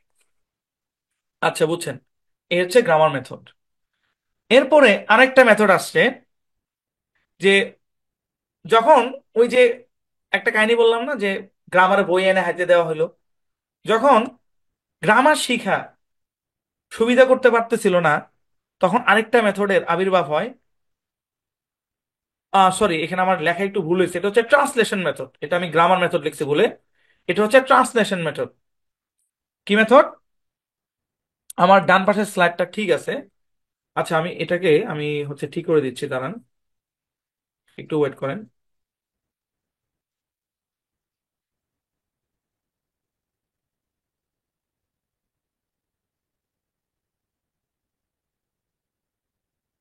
আচ্ছা, আরেকটা কি, ট্রান্সলেশন মেথড। ট্রান্সলেশন মানে হচ্ছে অনুবাদ। ট্রান্সলেশন মানে হচ্ছে রূপান্তর। অনুবাদও হইতে পারে, রূপান্তর হইতে পারে। মানে এই মেথডটা কিভাবে কাজ করে, যে গ্রামার অতটা ফোকাস দেওয়া হয় না, গ্রামারও থাকে, ওইখানেও নাউন প্রনাউন ভার্বটা থাকে, কিন্তু এখানে বেশি ফোকাস দেওয়া হয় যে একটা বাংলা বাক্যকে হুবহু, এখানে কথাটা বুঝলেন, হুবহু। হুবহু কথাটা কিন্তু এখানে অনেক ইম্পর্টেন্ট, এটা আমার লাল কালি দিয়ে লেখার দরকার ছিল। যাক, মানে একদম বাংলার সাথে হুবহু ইংরেজি মিলিয়ে শেখানোর যে পদ্ধতিটা, এখানে বাংলায় হইতে হবে এমন কোনো কথা নাই। ধরেন হুবহু আপনার উর্দু থেকে ইংরেজি, হুবহু আরবি থেকে ইংরেজি, হুবহু। কনসেপ্ট নিয়ে খুব বেশি একটা কথা বলা হয় না।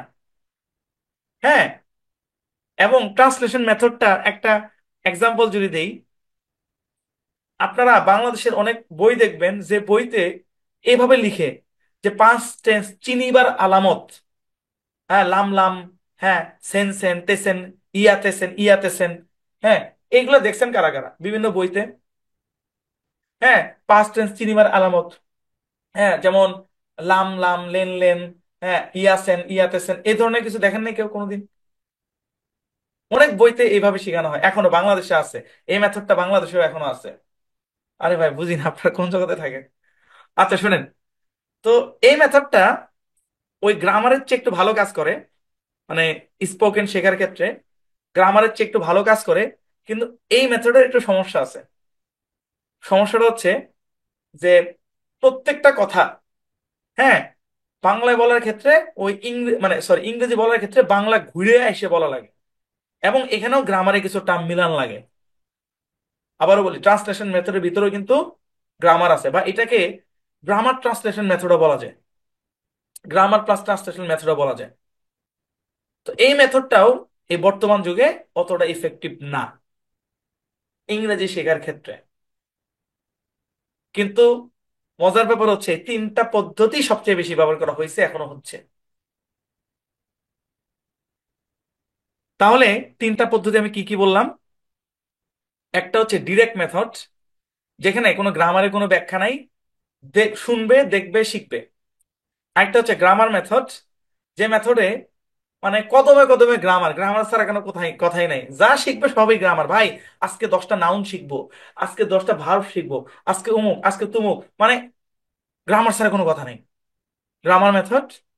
হ্যাঁ, আরেকটা হচ্ছে ট্রান্সলেশন মেথড, বা এটাকে গ্রামার ট্রান্সলেশন মেথডও বলা যায়। তো এই তিনটা তিনটা মেথডই সবচেয়ে বেশি ব্যবহার হয়েছে বিভিন্ন দেশে। পরবর্তীতে মানুষ যখন দেখলো যে ব্যাপারটা অনেক কঠিন কঠিন, একটা মানুষ ইংরেজি শিখবে, ব্যাপারটা অনেক কঠিন লাগতেছে, বিশেষ করে এই নিচের যে দুইটা মেথড আছে, মানে ডিরেক্ট মেথডটা ইজি না ভাই, এটার জন্য আলাদা পরিবেশ দরকার। তো এই নিচের দুইটা মেথড যখন দেখতেছিল যে এটা কাজ হচ্ছে না, এটা ভালো কাজ করতেছে না, কেমন কেমন জানি হয়ে যাচ্ছে, মানুষ অনেক বেশি পরিশ্রম করতেছে কিন্তু আউটপুট পাইতেছে না। একটা বাচ্চা, সে ক্লাস 1 থেকে শুরু করে ক্লাস 12 অর্থাৎ ইন্টার সেকেন্ড ইয়ার পর্যন্ত ইংরেজি শিখতেছে, কিন্তু সে ইংরেজিতে কথা বলতে পারতেছে না, সে ইংরেজিতে একটা রচনা লিখতে পারতেছে না। তখন সমাজের কিছু গুণী ব্যক্তি, জ্ঞানী ব্যক্তি, তারা চিন্তায় পড়ে গেল যে এই তিনটা মেথড ছাড়া আর কোন মেথডে ইংরেজি শেখানো যায়। কি বললাম? এই তিনটা মেথড ছাড়া আর কোন মেথডে ইংরেজি শেখানো যায়।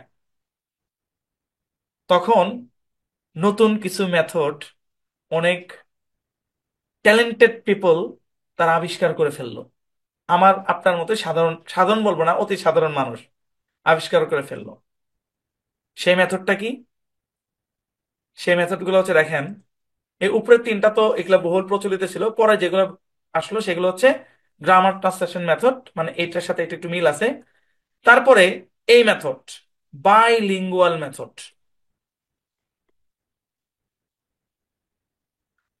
জেনন মেথড, এই মেথড গুলো আসলো ইংরেজি শেখার জন্য। আপনারা কি জানতে চান এই মেথড গুলা কিভাবে কাজ করে বা এগুলা কি? কারা কারা জানতে আগ্রহী একটা হাত তোলেন। কারা কারা জানতে আগ্রহী এই মেথড গুলা? Are you enjoying the class? Class কি ভালো লাগছে? ইয়েস, আমার প্রচুর মজা লাগছে। আমি ব্যাটিং করতেছি ভাই, একদম মানে হিটার, মানে একদম বলে বলে ছক্কা মারতেছি আমি ভাই। আমি অনেক এনজয় করতেছি, আমি প্রত্যেকটা সেকেন্ড এনজয় করতেছি, কারণ এটা আমার সেন্টেন্স মেকিং কোর্স ব্রো। আচ্ছা শোনেন, শুনেন, এই তিনটা এই মেথড গুলো নিয়ে একটু কথা বলি। এগুলা যখন দেখতেছে যে আসলে হচ্ছে না, তখন কিছু গুণী ব্যক্তি, জ্ঞানী ব্যক্তি, তারা নতুন নতুন কিছু মেথড আবিষ্কার করা শুরু করলো। হ্যাঁ, যেমন একটা হচ্ছে গ্রামার ট্রান্সলেশন মেথড। মানে যখন দেখতেছে এগুলো কাজ করতেছে না, তখন ভাবতেছে আচ্ছা দুটা জোড়া দিয়ে কিছু একটা করি, তখন এগুলো আসলো। উপরেরটাকে যদি বাদ দেই, উপরটা এটা আসলে অতটা ইফেক্টিভ না, কিন্তু সবচেয়ে যে ইফেক্টিভ যে মেথডটা সেটা হচ্ছে বাইলিঙ্গুয়াল মেথড। আপনারা জেনে অবাক হবেন, বাংলাদেশের মধ্যে অনেক বিখ্যাত একটা বই, আরবি শেখার বই, যে বইয়ের নাম হচ্ছে এসো আরবি শিখি। বাংলাদেশের প্রায় প্রত্যেকটা কওমি মাদ্রাসাতে আরবির ভিত্তি তৈরি করার জন্য এই বইটা পড়ানো হয়। এই বইয়ে বাইলিঙ্গুয়াল মেথড ব্যবহার করা হয়েছে।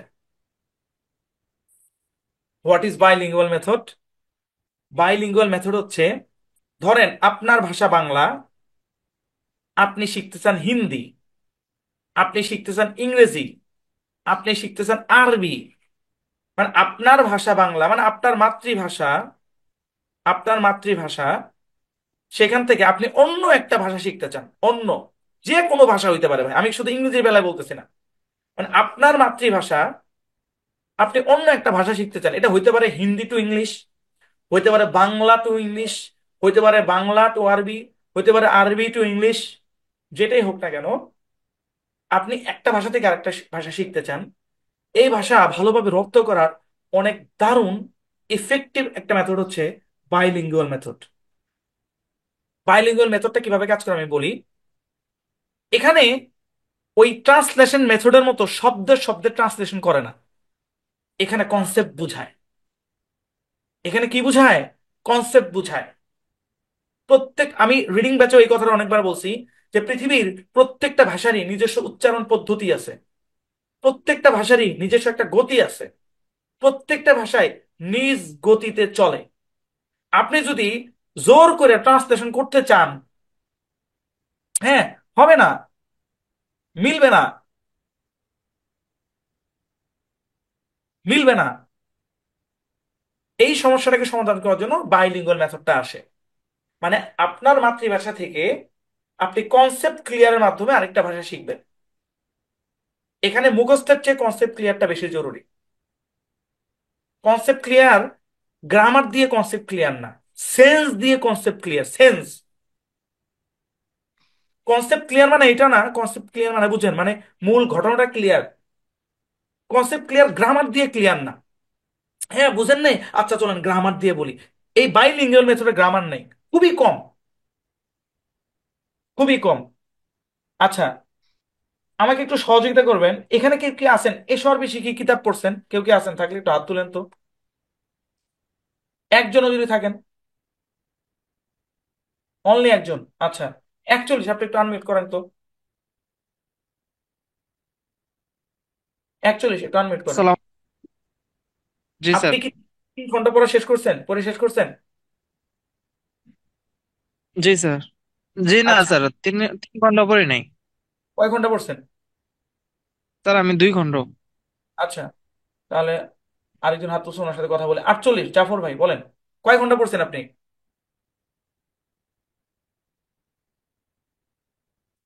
48 ফোন আসসালামু নাম্বার। ওয়ালাইকুম আসসালাম, কয় ঘন্টা পড়ছেন? আলাইকুম। জি স্যার, সার্বিক শিখি বইটা কয় ঘন্টা পড়ছেন? 2 খণ্ড। আচ্ছা, কেউ 3 ঘন্টা পড়েননি, আচ্ছা যাক। তো 2 ঘন্টা যারা পড়ছেন তারাও বুঝতে পারবেন যে এসো আরবি শিখি একটা আপনার মানে আরবি শেখার বই, যে বইতে গ্রামারের তেমন কোনো ব্যাখ্যাই নেই, অথচ ওই বইটা যারা পড়ে তারা অনর্গল আরবিতে কথা বলতে পারে।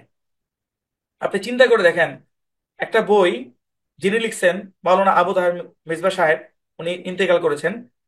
ওনার লেখা একটা বই, ওই বইটা পড়ার পরে কওমি মাদ্রাসার স্টুডেন্টরা উইদাউট আরবি, গ্রামার ছাড়াই ফরফর করে আরবি বলতে পারে।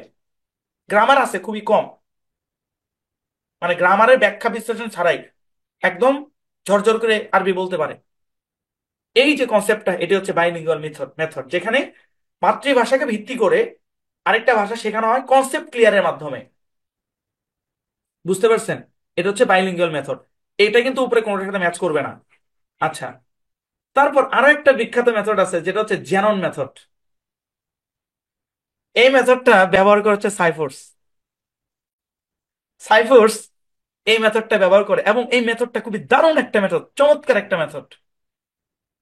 জ্যানন মেথডের মূল টার্গেট হচ্ছে মানে শব্দ থেকে শব্দ, বাক্যাংশ, বাক্যাংশ থেকে বাক্য, শব্দের সাথে শব্দ জোড়া দিয়ে বাক্যাংশ, ওই বাক্যাংশ থেকে বাক্যাংশ জোড়া দিয়ে বাক্য। এখানেও কনসেপ্ট ক্লিয়ার, এখানেও গ্রামারের পেছনে জোর দেওয়া হয় না। আপনি দেখেন সাইফুর স্যারের যতগুলো বই আছে, আমি সম্মানের সাথে শ্রদ্ধা ভরে বলছি, শুনেন, বাংলাদেশে আরবির ইতিহাস চেঞ্জ করছে এসো আরবি শিখির লেখক আবু তাহের মেজবা সাহেব, আর ইংরেজির ইতিহাস চেঞ্জ করছে সাইফুর স্যার। সাইফুরস নামে আপনারা যেটাকে চিনেন, যে যেটাই বলুক না কেন, যে যেটাই বলুক না কেন, বাংলাদেশে ওনার অবদান বিশেষ করে স্পোকেন ইংলিশে হিউজ।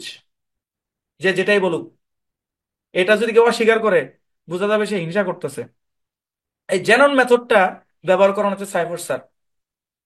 জেনন মেথডে কি করা হয়, ওই যে শব্দে শব্দে বাক্য, শব্দে শব্দে বাক্যাংশ বাক্য, এবং হচ্ছে এখানেও কনসেপ্ট ক্লিয়ার। ভাই, এই মেথড তো বিশাল বড়, আমি তো দুই কথায় আপনাকে সব বুঝাইতে পারবো না, কিন্তু বেসিক জিনিসটা আমি বোঝানোর চেষ্টা করতেছি আর কি। এখানেও বাংলা থেকে মানে ইংরেজি, এখানেও বাংলা থেকে ইংরেজি, কিন্তু মানে এখানে একটু পার্থক্য আছে, স্লাইটলি পার্থক্য আছে। জি, 103 বলেন। স্যার, ওই যে আপনি অনেকবার কনসাম বলছেন, একটু মানেটা যদি বলে দিতেন। কি বলছি? ওই যে কম সাম কি জানি একটা ওয়ার্ড। প্রেক্ষিতে বলছি। কি বলছি আমি তো নিজেই ভুলে গেছি। যাক, এখন ইংরেজি কইলেও তো বিপদ। আচ্ছা, বুঝতে পারছেন? তো এই দুটা কনসাম ম্যাচ। কনসাম যে করছেন। আচ্ছা, হয়েছে আপু, হয়েছে হয়েছে। না বুঝলে না বুঝছেন, সবকিছু বোঝা লাগে না। আমি কি বলছি আমি নিজেই ভুলে গেছি, শুনেন। তো এই মেথড গুলা আস্তে আস্তে মানে বাংলাদেশ এবং বিভিন্ন দেশে আসে আর কি। এবং এফএম মেথড নামেও একটা মেথড বাংলাদেশে খুবই মানে প্রতিষ্ঠা পায়, খুবই পপুলার হয় এফএম মেথড নামে। হ্যাঁ, শুনেন, তিনটা মেথড আগে আছে তার মানে এটা না যে কেউ কোনো মেথড বানাইতে পারবে না। আপনার যদি ওই পরিমাণ যোগ্যতা থাকে। আচ্ছা, কনসেপ্ট, একজন বলছে কনসেপ্ট। কনসেপ্ট মানে হচ্ছে মূল বিষয়বস্তু। কনসেপ্ট মানে মূল বিষয়বস্তু, মূল জিনিস, বুঝছেন? আচ্ছা শুনেন, যেটা বলতেছি, যে আপনার যদি ওই পরিমাণে যোগ্যতা থাকে, আপনার যদি ওই পরিমাণে দক্ষতা থাকে, হ্যাডাম থাকে, আপনি নিজেও একটা মেথড বের করতে পারবেন, যদি ওই মেথডটা ইফেক্টিভ হয়। একটা মেথড তো আপনি আন্দাজে একটা বানাইলে তো সেটা মেথড হবে না। ধরেন আপনি একটা মেথড আবিষ্কার করছেন, করার পর ওইখান থেকে 10,000 মানুষ উপকার পাইছে, তাইলে না এটা বলা যাবে না এটা এটা কাজ করছে। আপনি একটা মেথড বানাইছেন, 100 জন শিখতে পারেনি, তাহলে তো ওটা তো গ্রেট কোনো মেথড হইতে পারে না, তাই না? তো এই মেথডগুলো বাংলাদেশে অনেক ভালো পপুলার, বুঝছেন? এবং আমারও ইচ্ছা আছে আমি নিজে একটা মেথড বের করব, এটা আমার প্ল্যান আছে। হ্যাঁ, মানে আছে ইনশাল্লাহ, আমি ওই লক্ষ্যে কাজ করছি আর কি। আচ্ছা, বললাম তো শুধুমাত্র এইটা না, আরো অনেক মেথড আছে। এবং আরো মজার ব্যাপার কি জানেন, বাংলাদেশে যত কোচিং সেন্টার আছে, বড় বড় কোচিং সেন্টার, প্রত্যেকেই তাদের নিজস্ব মেথডে ইংরেজি শেখায়। এটা হচ্ছে আরো মজার ব্যাপার। হ্যাঁ, আরেকটু ক্লিয়ার করে যদি বলি, আমি সম্মান দিয়ে বলছি, বদনাম করে বলছি না। ধরেন বাংলাদেশে বর্তমানে আপনার এরকম কিছু কোচিং সেন্টারের কথা যদি বলি, ধরেন সাইফুল স্যারের ইংলিশ থেরাপি, রাহাত স্যারের রাহাত ইংলিশ কেয়ার, দূর প্রতিষ্ঠানে কিন্তু ইংরেজি শেখায়, কিন্তু পদ্ধতির মধ্যে একটু পার্থক্য আছে। এবং আমি যে ইংরেজি শিখাই, আমার পদ্ধতির মধ্যে একটু পার্থক্য আছে। এইটাকেও ভাইবেন না বাংলাদেশে যত কোচিং সেন্টার আছে সবাই একটা সিস্টেমে শেখানো, সবাই যার যার নিজস্ব পদ্ধতি অ্যাপ্লাই করার চেষ্টা করে। এবং আমিও এই সেন্টেন্স মেকিং কোর্সে আমার নিজস্ব ক্রিয়েটিভিটি, হোয়াট ইজ ক্রিয়েটিভিটি, আমার চিন্তা শক্তি, আমার মেধা আমি এখানে অ্যাপ্লাই করার চেষ্টা করতেছি। ঠিক কিনা বলেন? তো এই আর কি, তো মেথড শুধুমাত্র এগুলাই না, চাইলে আমিও মেথড বানাইতে পারি, আপনিও বানাইতে পারেন, যদি আপনার ওই পরিমাণ অ্যাবিলিটি থাকে। মোট কথা হচ্ছে মানুষ উপকৃত হইলেই হয়েছে, ওটা একটা মেথড হইতে পারবে, সমস্যা নেই। সাধারণ অর্থে যদি আমি বলি আর কি, বুঝছেন? আচ্ছা, আবার ওই কথাটা বলি, বাংলাদেশের যত কোচিং সেন্টার আছে, ম্যাক্সিমাম কোচিং সেন্টার গুলো নিজস্ব মেথডে ইংরেজি শেখায়, মানে হালকা পাতলা কম বেশ করে আর কি। হ্যাঁ, আপনি মুরগির মাংস রান্না শিখছেন এক স্টাইলে, আপনি আপনাকে শিখাইছে যে মরিচ 2 চামচ দিতে, আপনি 3 চামচ দেন। আপনি শিখাইছে আদা বাটা 1 চামচ দিতে, আপনি আধা চামচ দেন। ওই যে হালকা পাতলা চেঞ্জ, এটা সবাই করে, এবং এখানে দোষের কিছু নাই, সবারই নিজস্ব ক্রিয়েটিভিটি, সবাই অ্যাপ্লাই করে। তো এখন প্রশ্ন হচ্ছে, এত এত মেথড, তাহলে আমরা শিখবো কোন মেথডে? ঠিক কিনা বলেন? এটা জানার ইচ্ছা আছে কিনা? যে এত এত method, grammar method, direct method, direct method তো পসিবল নয়, ডিরেক্ট মেথড হইলে ওরকম পরিবেশ দিতে হবে আপনাকে। আচ্ছা, তো এত এত মেথড, আমরা তাহলে শিখবো কোন মেথডে নাকি? তো এই প্রশ্নের উত্তর দেওয়ার আগে আমি আরেকটা প্রশ্ন আপনাদেরকে করতে চাই, সেটা হচ্ছে, আমরা যে এখানে ইংরেজি শিখতে আসছি, আমাদের ইংরেজি শেখার মূল উদ্দেশ্য কি? আমরা কোন মেথড অ্যাপ্লাই করবো সেটা পরে। আমার প্রশ্ন হচ্ছে, এখানে যারা ইংরেজি শিখতে আসছেন, আমরা যারা আসছি এখানে ইংরেজি শিখতে, আমাদের মূল উদ্দেশ্য কি? শুনেন, একজন মানুষ একাধিক উদ্দেশ্য নিয়ে ইংরেজি শিখে না। একজন মানুষ একাধিক উদ্দেশ্য নিয়ে ইংরেজি শিখে না, সবার উদ্দেশ্য একটা দুইটাই। মানে একাধিক বলতে বোঝাচ্ছে অনেক আর কি, দুইটাও তো একের অধিক অ্যাকচুয়ালি। এখানে যারা ইংরেজি শিখতে আসছেন, তাদের উদ্দেশ্যগুলো কি কি হইতে পারে, চলেন আমরা একটু দেখি। এই পয়েন্ট একটু ভালো মতো বুঝেন, এখন থেকে পরবর্তী অংশ খুবই গুরুত্বপূর্ণ, কারণ আমি আপনাদেরকে দেখাবো যে আমরা কোন মেথডে শিখবো। হাত তোলেন একটু সবাই, হাত তোলেন, হাত তোলেন, হাত তোলেন সবাই, সিরিয়াস ব্রো, ব্যাটিং করতেছে, হাততালি চিয়ার আপ করেন মিয়া। সেন্টেন্স মেকিং চলতেছে। আচ্ছা, শুনেন, উত্তর হচ্ছে, ভাই শুনেন, আপনারা মাঝে মাঝে একটু মেসেজ টেসেজ দিবেন। হ্যাঁ, মরার মতো ক্লাসগুলোতে আমি ঝিমামো, যদি আমি এনজয় করতেছি, বাট মাঝে মধ্যে একটু বলবেন স্যার ভালো লাগতেছে, এনজয় করতেছি। হ্যাঁ, ইনবক্স তো খোলা আছে, হ্যাঁ, এগুলো বললে কোনো সমস্যা নেই, এগুলো বললে আমি রাগ করবো না। কখন? কথার মাঝে মাঝে, পড়ানোর মাঝে মাঝে না। আর যখন আমি একদম লিখে লিখে পড়াচ্ছি, তখন এগুলো মেসেজ করা যাবে না।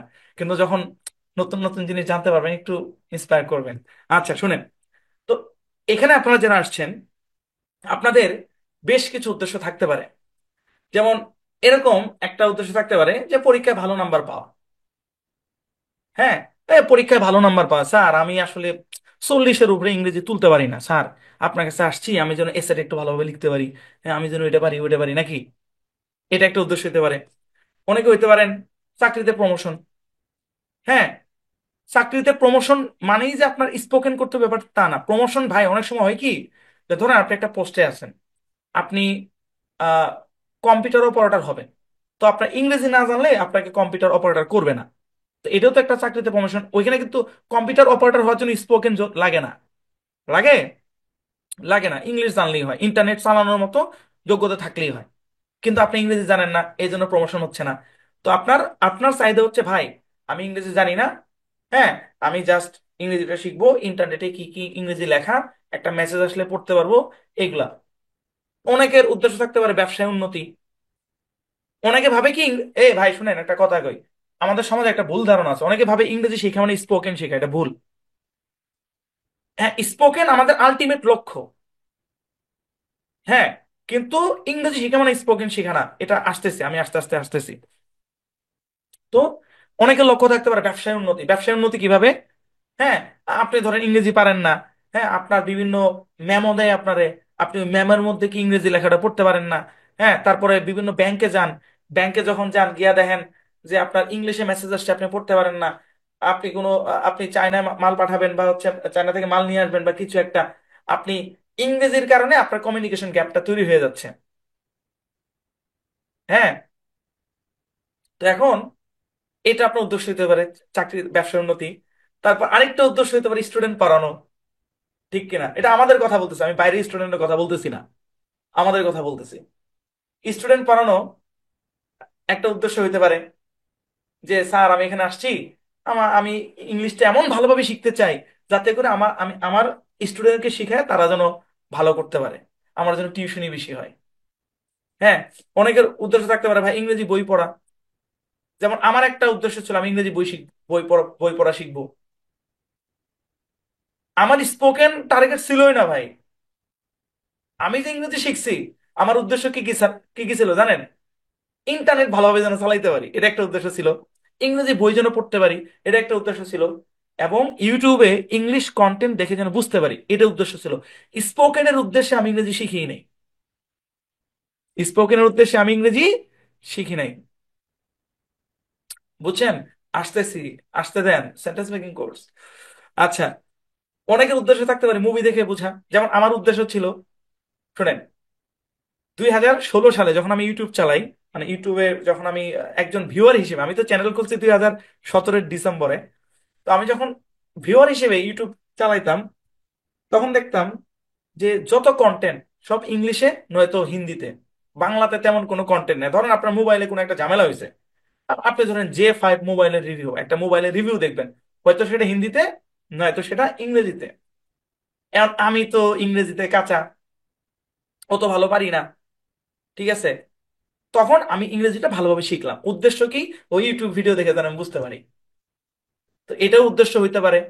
স্পোকেন তো আমার উদ্দেশ্য ছিল না। আমি, আমার বিদেশে কে আছে যে আমার স্পোকেন লাগবে? এ ভাই, খালি স্পোকেনের জন্য মানুষ ইংরেজি শিখে নাকি? হ্যাঁ, এই ধারণা কই থেকে পাইছেন আপনি? সবাই কি কথা বলার জন্য ইংরেজি শিখে? ইংরেজির বহুত কাম আছে। ইংরেজির ভাই বহুত কাম আছে, খালি স্পোকেনের জন্য না। আচ্ছা, মুভি দেখে বোঝা। এবং আরেকটা জায়গা হচ্ছে বিদেশির সাথে কথা বলা। ধরেন আপনার একটা বিদেশি কেউ আছে, বিদেশি বায়ার হইতে পারে, আপনি ফ্রিল্যান্সিং করেন, আপনার ক্লায়েন্ট হইতে পারে, ঠিক কিনা বলেন? অনেকেই মানে এরকম বিদেশে থাকতে পারে। বা ধরেন আপনার মিশরি কোন একটা বান্ধবী আছে, আপনি তার সাথে ইংরেজিতে কথা বলতেছেন সে, তো এরকম হইতে পারে। তো আমার মনে হয় এর বাইরে আর কোনো স্টুডেন্ট মানে এখানে কেউ নাই। আচ্ছা, থাকলে একটু হাত তুলেন তো ভাই, আমি সবার হাতে একটু নামায় দেই। থাকলে একটু হাত তুলেন যে এই উদ্দেশ্যগুলোর বাইরে কেউ কে আছেন। হ্যাঁ, এই যে স্টুডেন্ট পড়ানো মানে বাচ্চা পড়ানো, ধরুন আপনি আপনার বাচ্চাকে পড়াবেন, সেটা স্টুডেন্ট পড়ানোর ভিতরেই থাকবে। এর বাইরে কেউ কি আছেন? থাকলে হাত তোলেন, তাহলে আমি একটু আইডিয়া পাবো। জি, আহ, বলেন, কেউ আছেন কি? যে এই যে এর বাইরে কারো কোনো মাকসাদ, মানে এগুলা যেগুলো লিখছে, চাকরিতে প্রমোশন, ব্যবসায় উন্নতি, স্টুডেন্ট পড়ানো, ইংরেজি বই পড়া, মুভি দেখে বোঝা, বিদেশের সাথে কথা বলা, বা পরীক্ষায় ভালো নাম্বার পাওয়া, এর বাইরে কেউ কি আছেন? আচ্ছা, না থাকারই কথা, কারণ আমি অনেক চিন্তা ভাবনা করে লিখছি। আমি তো আমার স্টুডেন্টকে চিনি, তারা কি চায়, এগুলো আর কি। আবারও বলি ভাই, ইংরেজি শেখার মানেই স্পোকেন শেখা না। স্পোকেন ছাড়াও ইংরেজির আরো অনেক কাজ আছে, আমরা দেখবো আস্তে আস্তে।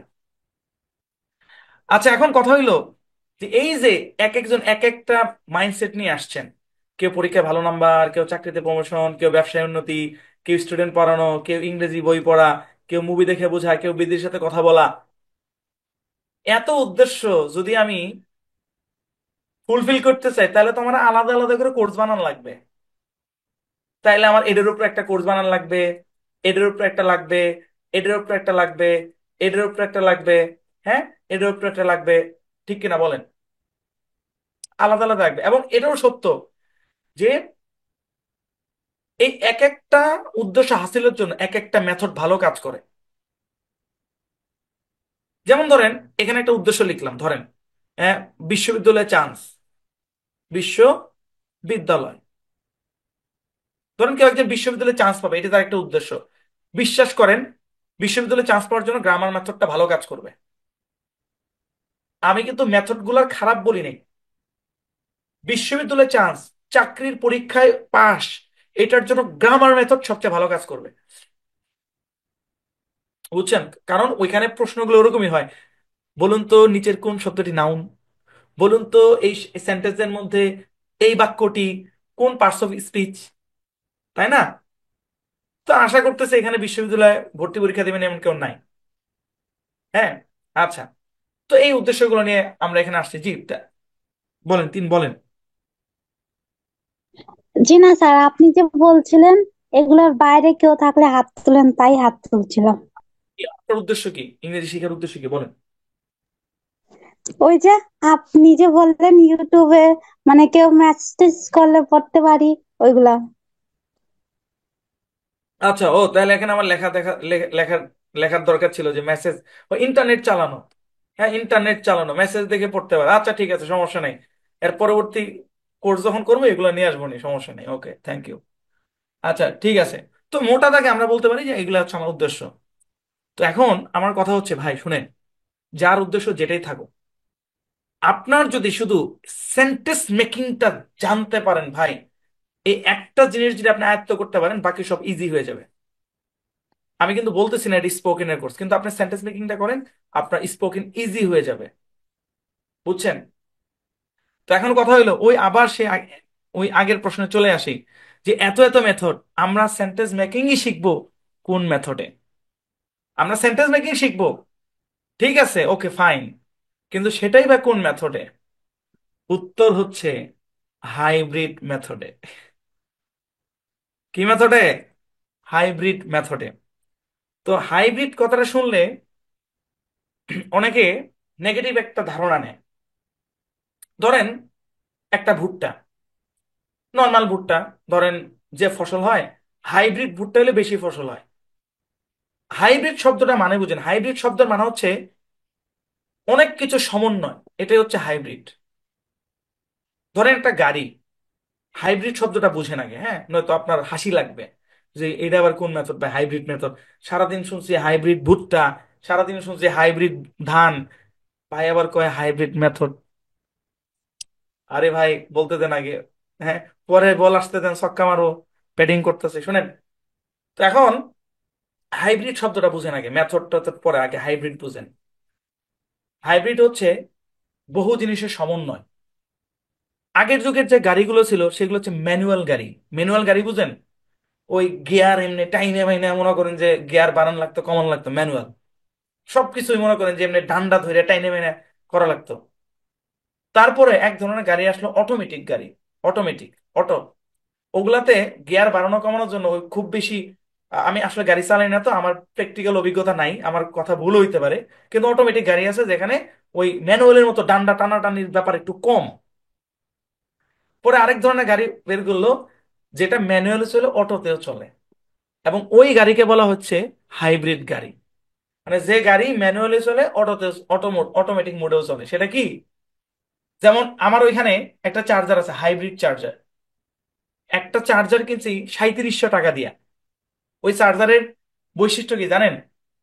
65 ওয়াট চার্জ টানতে পারে, আবার ব্লুটুথ স্পিকার আপনি যদি লাগান তাহলে 2 ওয়াট দিয়ে চার্জ টানবে।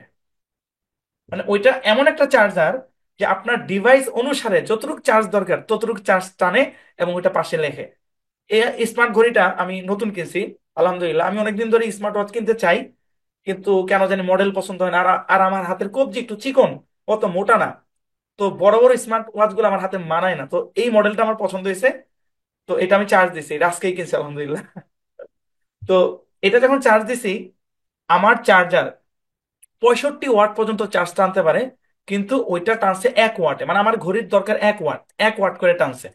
দ্যাট মিনস আমার এই চার্জার হচ্ছে একটা হাইব্রিড চার্জার, এবং এটা আসলে হাইব্রিড চার্জার, বুঝছেন? তো হাইব্রিড মানে হচ্ছে এইটা বহু জিনিসের সমন্বয়। এই এইটা মানে এই ঘড়িটা যদি আমি আপনার নর্মাল চার্জ দিয়ে চার্জ করি, যেমন আমার এখানে আরেকটা চার্জার আছে 5 ওয়াট দিয়ে চার্জ করে। কত ওয়াট ভাই? আগে উদাহরণ বুঝেন, মেথড বুঝবেন ভাই, নয়তো মজা পাবেন না, নয়তো কোর্স করে, আগে কথা বুঝেন। ধরেন আমার এখানে একটা চার্জার আছে 5 ওয়াটের, 5 ওয়াটের, কিন্তু আমার ঘড়ি টানে 1 ওয়াট। চার্জার মানে কারেন্ট 5.5 ওয়াট, কিন্তু আমার ঘড়ি টানে 1 ওয়াট। তাইলে অতিরিক্ত কারেন্টটা আমার ঘড়ির জন্য ঠেকানো কি মুশকিল হয়ে যাচ্ছে না? ঠিক বলেন কিনা? মানে 5 ওয়াট করে দিচ্ছে চার্জার, কিন্তু ঘড়ি নিচ্ছে 1 ওয়াট, তাহলে বাকি 4 ওয়াট আমার ঘড়ি কি করতেছে? ঠেকাচ্ছে। এতে কিন্তু আইসির উপরে প্রেসার পড়ে, ঠিক কিনা? পরে তো, কারণ ওই 5 ওয়াট 6 ওয়াটও দিবে না, কমও দিবে না। হ্যাঁ, মাঝে মধ্যে কম দিতে পারে, কিন্তু ওইটা কন্টিনিউয়াসলি 5ই দেওয়ার কথা।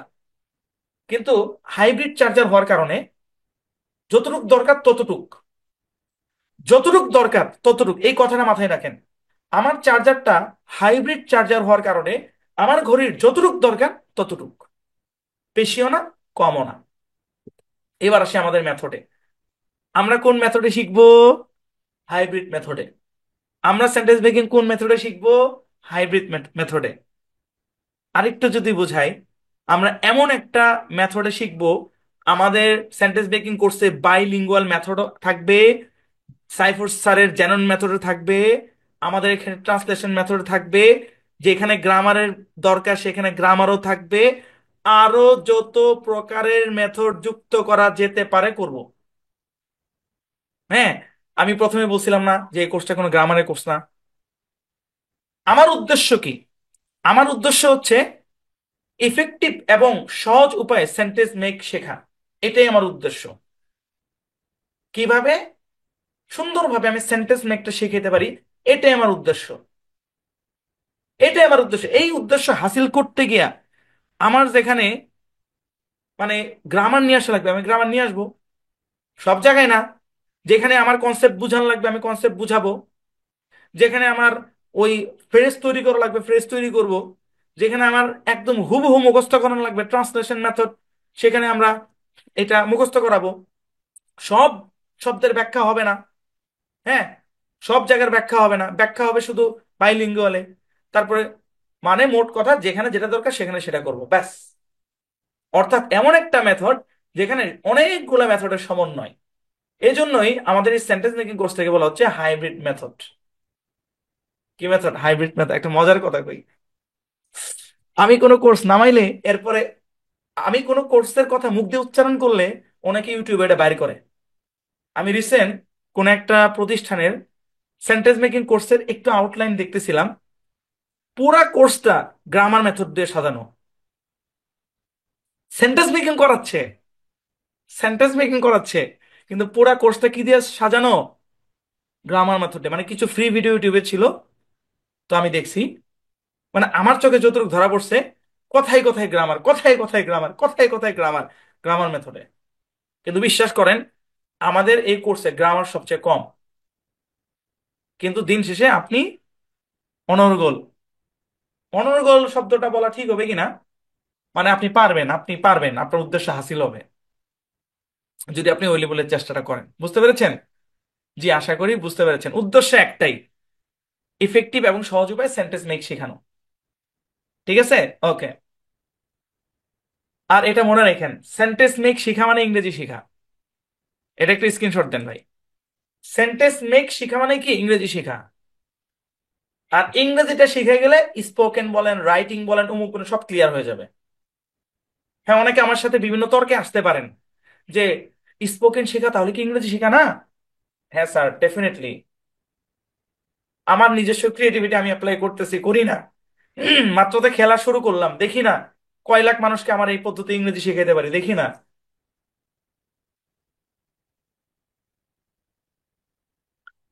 একজন বলতেছেন যে মাল্টি মেথড বলা যায় কিনা। মাল্টি মেথড আসলে আমি শুনি নাই। আহ না, মাল্টি মেথড হাইব্রিডটাই সুন্দর, ঠিক আছে, বলা যেতে পারে, কিন্তু এটাই ঠিক আছে। সেন্টেন্স মেক শেখা মানে ইংরেজি শেখা। আবারও বলি, ইংরেজি শেখা মানে স্পোকেন না। ইংরেজির বহুত কাম আছে। ইংরেজি শিখলে পরীক্ষা পাশ করা যায়, ইংরেজি শিখলে স্টুডেন্ট পড়ানো যায়, ইংরেজি শিখলে ইন্টারনেট চালানো যায়, ইংরেজি শিখলে ইউটিউব দেখে ভিডিও বোঝা যায়, ইংরেজি শিখলে ব্যবসা ভালো করা যায়। অনেক কাম আছে ভাই। কথা বলা ছাড়াও ইংরেজির বহুত কাম আছে। আমি তো কারোর সাথে স্পোকেন করিই না, আমার দরকারই পড়ে না। আমার বিদেশে কেউ নাই, আমার বিদেশে কোনো ক্লায়েন্ট নাই, কিচ্ছু নাই। আমার কি ইংরেজি কাজে লাগতেছে না? আমি ইংরেজি শেখার কারণে ভার্সিটিতে চান্স পাইছি, বহুত কাজে লাগছে আমার ইংরেজিতে। আমি আমার কম্পিউটারে কোনো একটা সমস্যা হইলে আমার কারো কাছে যাওয়া লাগে না, আমি ইউটিউব দেখে শিখি। ইন্টারনেটের আর্টিকেল আমি সুন্দরভাবে পড়তে পারি। স্পোকেন ইংরেজি শিখা মানে কি খালি স্পোকেনই শিখা? আমার দরকার নেই স্পোকেন, আমার লাগে না স্পোকেন। আমার স্পোকেন লাগে না, সত্যি লাগে না। কই কই লাগবে আমার, বলেন? আমার রিয়েলি লাগে না। তার মানে এটা না যে স্পোকেন পারি না, পারি, পারবো না কেন, কিন্তু লাগে না আমার। আমার ইংরেজির আরো বহুত কাম আছে, বুঝছেন? যাক, সেন্টেন্স মেক শেখা মানে কি? ইংরেজি শেখা। এবার একটা গুরুত্বপূর্ণ কথা বলি সেন্টেন্স মেক কোর্স নিয়ে, যে কথাটা আমি শুরুতেই বলছিলাম, কথাটা আরেকবার বলি। দয়া করে ইংরেজি রিডিং কোর্সের যে ডিজাইন, ওই ডিজাইনের সাথে সেন্টেন্স মেকের ডিজাইনকে মিলাবেন না। যে প্রথমে বলছি what is in the course, এই কোর্সে কি কি আছে, ওইখানে ছয়টা, আটটা লেভেল, আটটা সেকশন ছিল, এখানে কয়টা সেকশন থাকবে, হ্যাঁ, ওইভাবে মিলায়েন না, এটা নতুন আঙ্গিকে চলবে। জি, আশা করি বুঝতে পেরেছেন। হ্যাঁ, চলেন। তো আশা করি আপনাদের কনসেপ্ট ক্লিয়ার হয়েছে, আমরা ক্লাসের একদম শেষের দিকে। তো এখন আহ, আপনাদের আমি একটু কথা শুনবো। হ্যাঁ, আমাদের কিন্তু অনেক ইম্পর্টেন্ট একটা, এই এই ক্লাস শেষ হয় নাই ভাই, বাড়ির কাজ দিব। আমাদের নেক্সট ক্লাসে আমাদের সেন্টেন্স মেক শুরু হবে, আজকে বাড়ির কাজ আছে। তো ওই বাড়ির কাজ যাওয়ার আগে আমি হচ্ছে যে আপনাদের কাছ থেকে একটু গুরুত্বপূর্ণ কথা শুনতে চাই আর কি, একটু শুনতে চাই। কারা কারা কথা বলতে চান কোন টপিকের উপর, যে আহ, আমাকে নিয়ে আপনার প্রত্যাশা কি, বা কি মনে হচ্ছে এই কোর্স থেকে আপনি কি পেতে পারেন। ঠিক আছে, এই এই দুইটা টপিক নিয়ে যদি কেউ কথা বলতে চান, আমি দুই একজনের কথা শুনবো।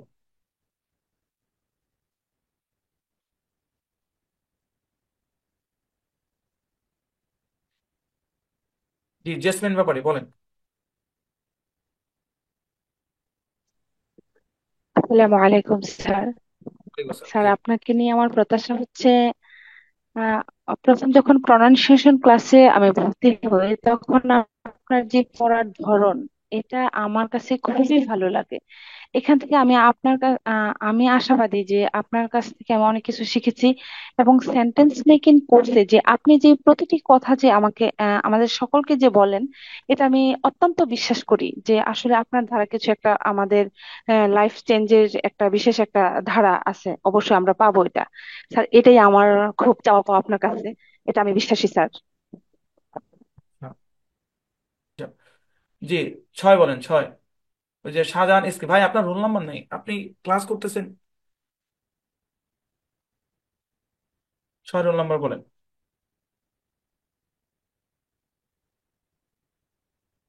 শাহজাহান কে? আচ্ছা, খুব বেশি শুনবো না, আমাদের কিন্তু মেইন পড়া বাকি, এখন বাড়ির কাজ দিব, ওটা আছে। আচ্ছা, আপনার কথা আমি শুনতে পাচ্ছি না। কানিজ সুবর্ণা বলেন।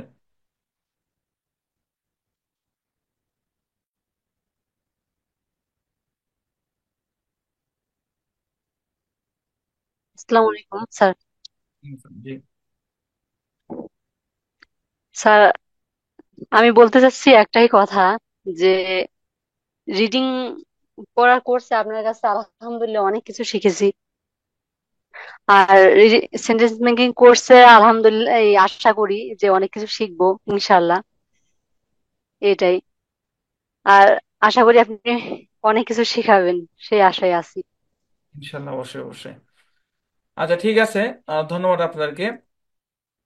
চলেন আমরা হচ্ছে সামনের দিকে আগাই। তো এরপর যে আমরা যে কাজটা করবো সেটা হচ্ছে আমরা কিছু শব্দ শিখবো। হ্যাঁ, শব্দগুলা যদিও পুরাতনই শব্দ আসলে, কারণ রিডিং এর ব্যাচে এগুলো আপনারা দেখে আসছেন, কিন্তু আমাদের সেন্টেন্স মেকিং স্টাইলে শিখবো, ঠিক আছে। এবং ইনশাল্লাহ এর পরবর্তী ক্লাস থেকে আমাদের একদম বাক্য তৈরি শুরু হয়ে যাবে, একদম বাক্য তৈরি শুরু হয়ে যাবে। চলেন আমরা কিছু শব্দ শিখি। হ্যাঁ, চলেন শিখি। হ্যাঁ, বুক, বি ডাবল ও কে, বুক। বুক মানে বই। PEN, pen. পেন মানে কলম। PENCIL, পেন্সিল, অর্থ হচ্ছে পেন্সিল, বাংলাও লিখে দিছি। CLOC কে উচ্চারণ কি, ক্লক। ক্লক মানে ঘড়ি। FAN উচ্চারণ ফ্যান। ফ্যান মানে ফ্যান বা পাখা। ওকে, কি কঠিন না সহজ ভাই? মেলা সহজ। আচ্ছা দেখেন, তারপর দেখেন, DOOR উচ্চারণ ডোর। ডোর মানে দরজা। WIN, win. DOW, উইন্ডো, অর্থ কি, জানালা। TI, THIS, দিস, কি উচ্চারণ, দিস। দিস মানে কি, ইহা বা এটি। হ্যাঁ ভাই, মুখস্থ করেন, কেন মুখস্থ করতে হবে বলতেছি, আগে পড়াই। THAT, দ্যাট, অর্থ হচ্ছে উহা বা ওইটি। কখন কোনটা হবে আমরা প্র্যাকটিক্যালি বুঝতে পারবো। IS, is. আরে, বুঝলাম না হয়েছে কি, এনে দোল লেখা, এটা হচ্ছে ইজ। ইজ এর অর্থ হচ্ছে হয়। হয়, ঠিক আছে। ওকে, আমি খুবই দুঃখিত এই ভুলগুলোর জন্য। ইজ, ইজ মানে কি, ইজ মানে হচ্ছে হয়, বুঝছেন। ওকে, তো এবার বলি আপনি কিভাবে মুখস্থ করবেন। আমাদের ক্লাস শেষ, এখন হচ্ছে বাড়ির কাজ নিবেন। বাড়ির কাজ দিনের পড়া দিনে, না শিখলেই লস। বাড়ির আমাদের সেন্টেন্স মেকিং পুরো কোর্সের স্লোগান দিনের পড়া দিনে, না শিখলেই লস। এ দেখেন লস, দেখছেন দন্তস্ব লস। দিনের পড়া দিনে, না শিখলেই লস। হ্যাঁ, কারণ এটা সেন্টেন্স মেকিং কোর্স। ওকে চলেন, বাড়ির কাজ কিভাবে নামিয়ে দেই। স্ক্রিনশট দেন, শুনেন আমি আপনাদেরকে বলি স্ক্রিনশট দেন আগে। আমাদের প্রত্যেকটা ক্লাসে সেটা আমরা লেকচার পিডিএফ দিব, সেটার পরবর্তী ক্লাস থেকে ইনশাল্লাহ। ওকে, এখানে স্ক্রিনশট দেন। আপনারা কি করবেন জানেন, এই শব্দগুলোর একদম খায়া ফেলাবেন। বুক মানে বই, বুক মানে বই, বুক মানে বই, বুক মানে বই, বুক মানে বই, বুক মানে বই, বুক মানে বই, বুক মানে বই, বুক মানে একদম বাচ্চাদের মতো বুক মানে বই, বুক মানে বই, বুক মানে বই। পেন মানে কলম, ভাই বানান করার দরকার নেই, রিডিং এ বানান তো শিখে আসছে নাকি। পেন মানে কলম, পেন মানে কলম, পেন মানে কলম মানে পেন কলম, পেন কলম এভাবে না, পেন মানে কলম। পেন মানে কলম, পেন মানে কলম, পেন মানে কলম, পেন মানে কলম। পেন্সিল মানে পেন্সিল, পেন্সিল মানে পেন্সিল, পেন্সিল মানে পেন্সিল, পেন্সিল মানে পেন্সিল, পেন্সিল মানে পেন্সিল। ক্লক মানে ঘড়ি, ক্লক মানে ঘড়ি, ক্লক মানে ঘড়ি একদম এমনি, ক্লক মানে ঘড়ি, ক্লক মানে ঘড়ি। ফ্যান মানে পাখা, ফ্যান মানে পাখা, ফ্যান মানে ফ্যান, ফ্যান মানে পাখা, ফ্যান মানে ফ্যান, ফ্যান মানে পাখা। ফ্যান মানে ফ্যান, ফ্যান মানে পাখা। পাগল করে ফেলবেন একদম বাড়িঘর, বুঝছেন? এভাবে পড়বেন, মুখস্থ করতে হবে, ঠোঁটস্থ করতে হবে। হ্যাঁ, তারপরে স্ক্রিনশট দেন। আচ্ছা, এখানেও আমি একটু সংশোধন করে দিই, এখানেও তো ঝামেলা, এখানেও ঝামেলা দেখি এখানে। সংশোধন করে দিই, এখানে হচ্ছে ইজ, ইজ এবং এর অর্থ হচ্ছে, খেয়াল করেন, হয়, হয়, ঠিক আছে। এখানে কিভাবে পড়বেন খেয়াল করেন। ডোর মানে দরজা, ডোর মানে দরজা, ডোর মানে দরজা, ডোর মানে দরজা, ডোর মানে দরজা, ডোর মানে দরজা। উইন্ডো মানে জানালা, উইন্ডো মানে জানালা, মনে মনে পড়লে লস। আমি যেমনি দেখাচ্ছি এমনি। উইন্ডো মানে জানালা, উইন্ডো মানে জানালা, উইন্ডো মানে জানালা। আর মনে মনে একটু কল্পনা করবেন যখন বলবেন না, আপনি মনে মনে একটু জানালার ছবিটা দেখবেন। উইন্ডো মানে জানালা, উইন্ডো মানে একটু ডিরেক্ট মেথড, একটু একটু করে ডিরেক্ট মেথড অ্যাপ্লাই করবেন। হ্যাঁ, ডিরেক্ট মেথড কি দেখবেন শিখবেন আপনি। চোখ দিয়ে না দেখলে মনে মনে দেখেন জানালা, জানালা, উইন্ডো মানে জানালা। আপনি মনে মনে জানালার দিকে ইশারা করেন, উইন্ডো মানে জানালা, হাত নাড়েন, উইন্ডো মানে জানালা, উইন্ডো মানে জানালা। যখন বলবেন ফ্যান মানে পাখা, বলবেন মনে মনে কল্পনা করবেন, মানে সিলিং এর দিকে, ফ্যান মানে পাখা, ফ্যান মানে পাখা, ফ্যান মানে পাখা, ফ্যান মানে পাখা। এভাবে আর কি শিখবেন, ঠিক আছে। আর এটা দিস মানে ইহা, দিস মানে এটি, দিস মানে ইহা, দিস মানে এটি, দিস মানে ইহা, দিস মানে এটি। বা দ্যাট মানে উহা, দ্যাট মানে ওইটি, দ্যাট মানে উহা, দ্যাট মানে ওইটি। ওকে, ওকে। ইজ মানে হয়, ইজ মানে হয়, ইজ মানে হয়। এবার প্র্যাকটিস করবেন কতক্ষণ, অনেকক্ষণ, অনেকক্ষণ। এমন ভাবে প্র্যাকটিস করবেন যাতে এক টানে এখান থেকে শেষ পর্যন্ত বলতে পারেন। ঠিক আছে, এবার বাড়ির কাজ কেমনে দিবেন আমি একটু বুঝায় বলি। বাড়ির কাজ কেমনে দিবেন, স্ক্রিনশট দিবেন হুবু এইভাবে। এবং স্ক্রিনশট অবশ্যই বাংলা উচ্চারণ সহ লিখতে হবে। মানে আমি যেভাবে লিখছি, বুক লিখছি, এখানে ব্র্যাকেট দিছি, এখানে সমান চিহ্ন দিছি, এখানে অর্থ লিখছি, ঠিক সেম স্টাইলে আপনাকে লিখতে হবে। লিখে বাড়ির কাজ জমা দিতে হবে, ঠিক আছে। আর এটা তো লিখে জমা দিলেন, আর পড়বেন কিভাবে? এভাবে, বুক মানে বই, পেন মানে কলম, পেন্সিল মানে পেন্সিল, ক্লক মানে ঘড়ি, ফ্যান মানে পাখা। এক টানে বলবেন, এক টানে। বুক মানে বই, পেন মানে কলম, পেন্সিল মানে পেন্সিল, ক্লক মানে ঘড়ি, ফ্যান মানে পাখা। এক টানে। বুক মানে বই, পেন মানে কলম, পেন্সিল মানে পেন্সিল, ক্লক মানে ঘড়ি, ফ্যান মানে পাখা। এক টানে। বুক মানে বই, পেন মানে কলম, পেন্সিল মানে পেন্সিল, ক্লক মানে ঘড়ি, ফ্যান মানে পাখা। পাঁচটা শব্দ আপনাকে একটানে বলতে হবে।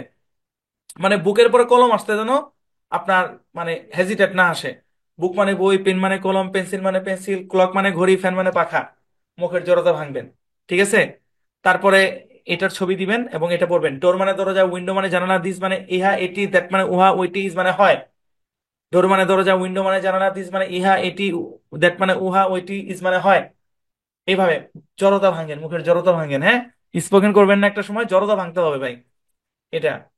আর বাড়ির কাজ কোন নাম্বারে দিতে হবে আমি গ্রুপে আপনাদেরকে জানিয়ে দিব ইনশাল্লাহ, ঠিক আছে।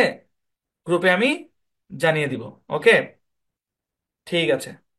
তো আমি স্ক্রিন শেয়ার অফ করে দিচ্ছি। তো ক্লাস এতটুকুই আর কি। তো আজকের ক্লাসে মূলত আমরা হচ্ছে মেথড গুলো বুঝাইছি, আমরা কোন মেথডে শিখবো সেটা দেখাইছি।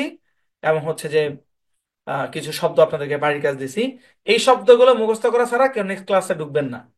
কারণ এই শব্দগুলো দিয়ে দেখেন আমরা কেমন সেন্টেন্স মেক করি। এই যে দেখলেন না 10টা শব্দ না, এই 10টা শব্দ, এখানে এখানে 5টা আছে, এখানে 5টা আছে। এবং লাল কালির গুলো বেশি ইম্পর্টেন্ট। হ্যাঁ, লাল কালি হুদা কামে দেই নেই, মুখস্থ করবেন। এই শব্দগুলো মুখস্থ করবেন, ইনশাল্লাহ পরে দেখেন নেক্সট ম্যাচে কেমনে আমরা ছক্কা মারি। ঠাস ঠুস করে খালি বলে বলে ছক্কা হবে, বুঝছেন? আমি অনেক এক্সাইটেড, আপনাদেরকেও এক্সাইটেড থাকতে হবে, ঝিমাইলে চলবে না, বুঝছেন? তো বন্ধুরা, আজকের ক্লাস এই পর্যন্তই, এবং এরই সাথে আমাদের জার্নি, আমাদের যাত্রা, সেন্টেন্স মেকিং এর যাত্রা শুরু হয়ে গেল। না না না, সরি সরি, যাত্রা না, খেলা খেলা খেলা শুরু হয়ে গেল, যেখানে আমরা সবাই মিলে দারুণ একটা গেম খেলবো ইনশাল্লাহ। অনেক এক্সাইটেড আমি, বিশ্বাস করেন, লাইফ চেঞ্জ হবে কোর্সটা ভালোভাবে করেন। আমি ফান মানে মজা করে বলি, যেভাবে বলি, কোর্সটা কিন্তু সিরিয়াস, কারণ আমি অনেক হ্যাপি তো কোর্সটা নিয়ে, এই জন্য আমার এক্সপ্রেশন এরকম আর কি। গত ক্লাসের ভিডিও তো দেখছেন, আমি কথা বলতে বলতে খাড়ায় গেছিলাম। হ্যাঁ ভাই, শরীরে একটা জোশ চলে আসে, এটা আমার সেন্টেন্স মেকিং, আমার সবচেয়ে পছন্দের কোর্স সেন্টেন্স মেকিং কোর্স।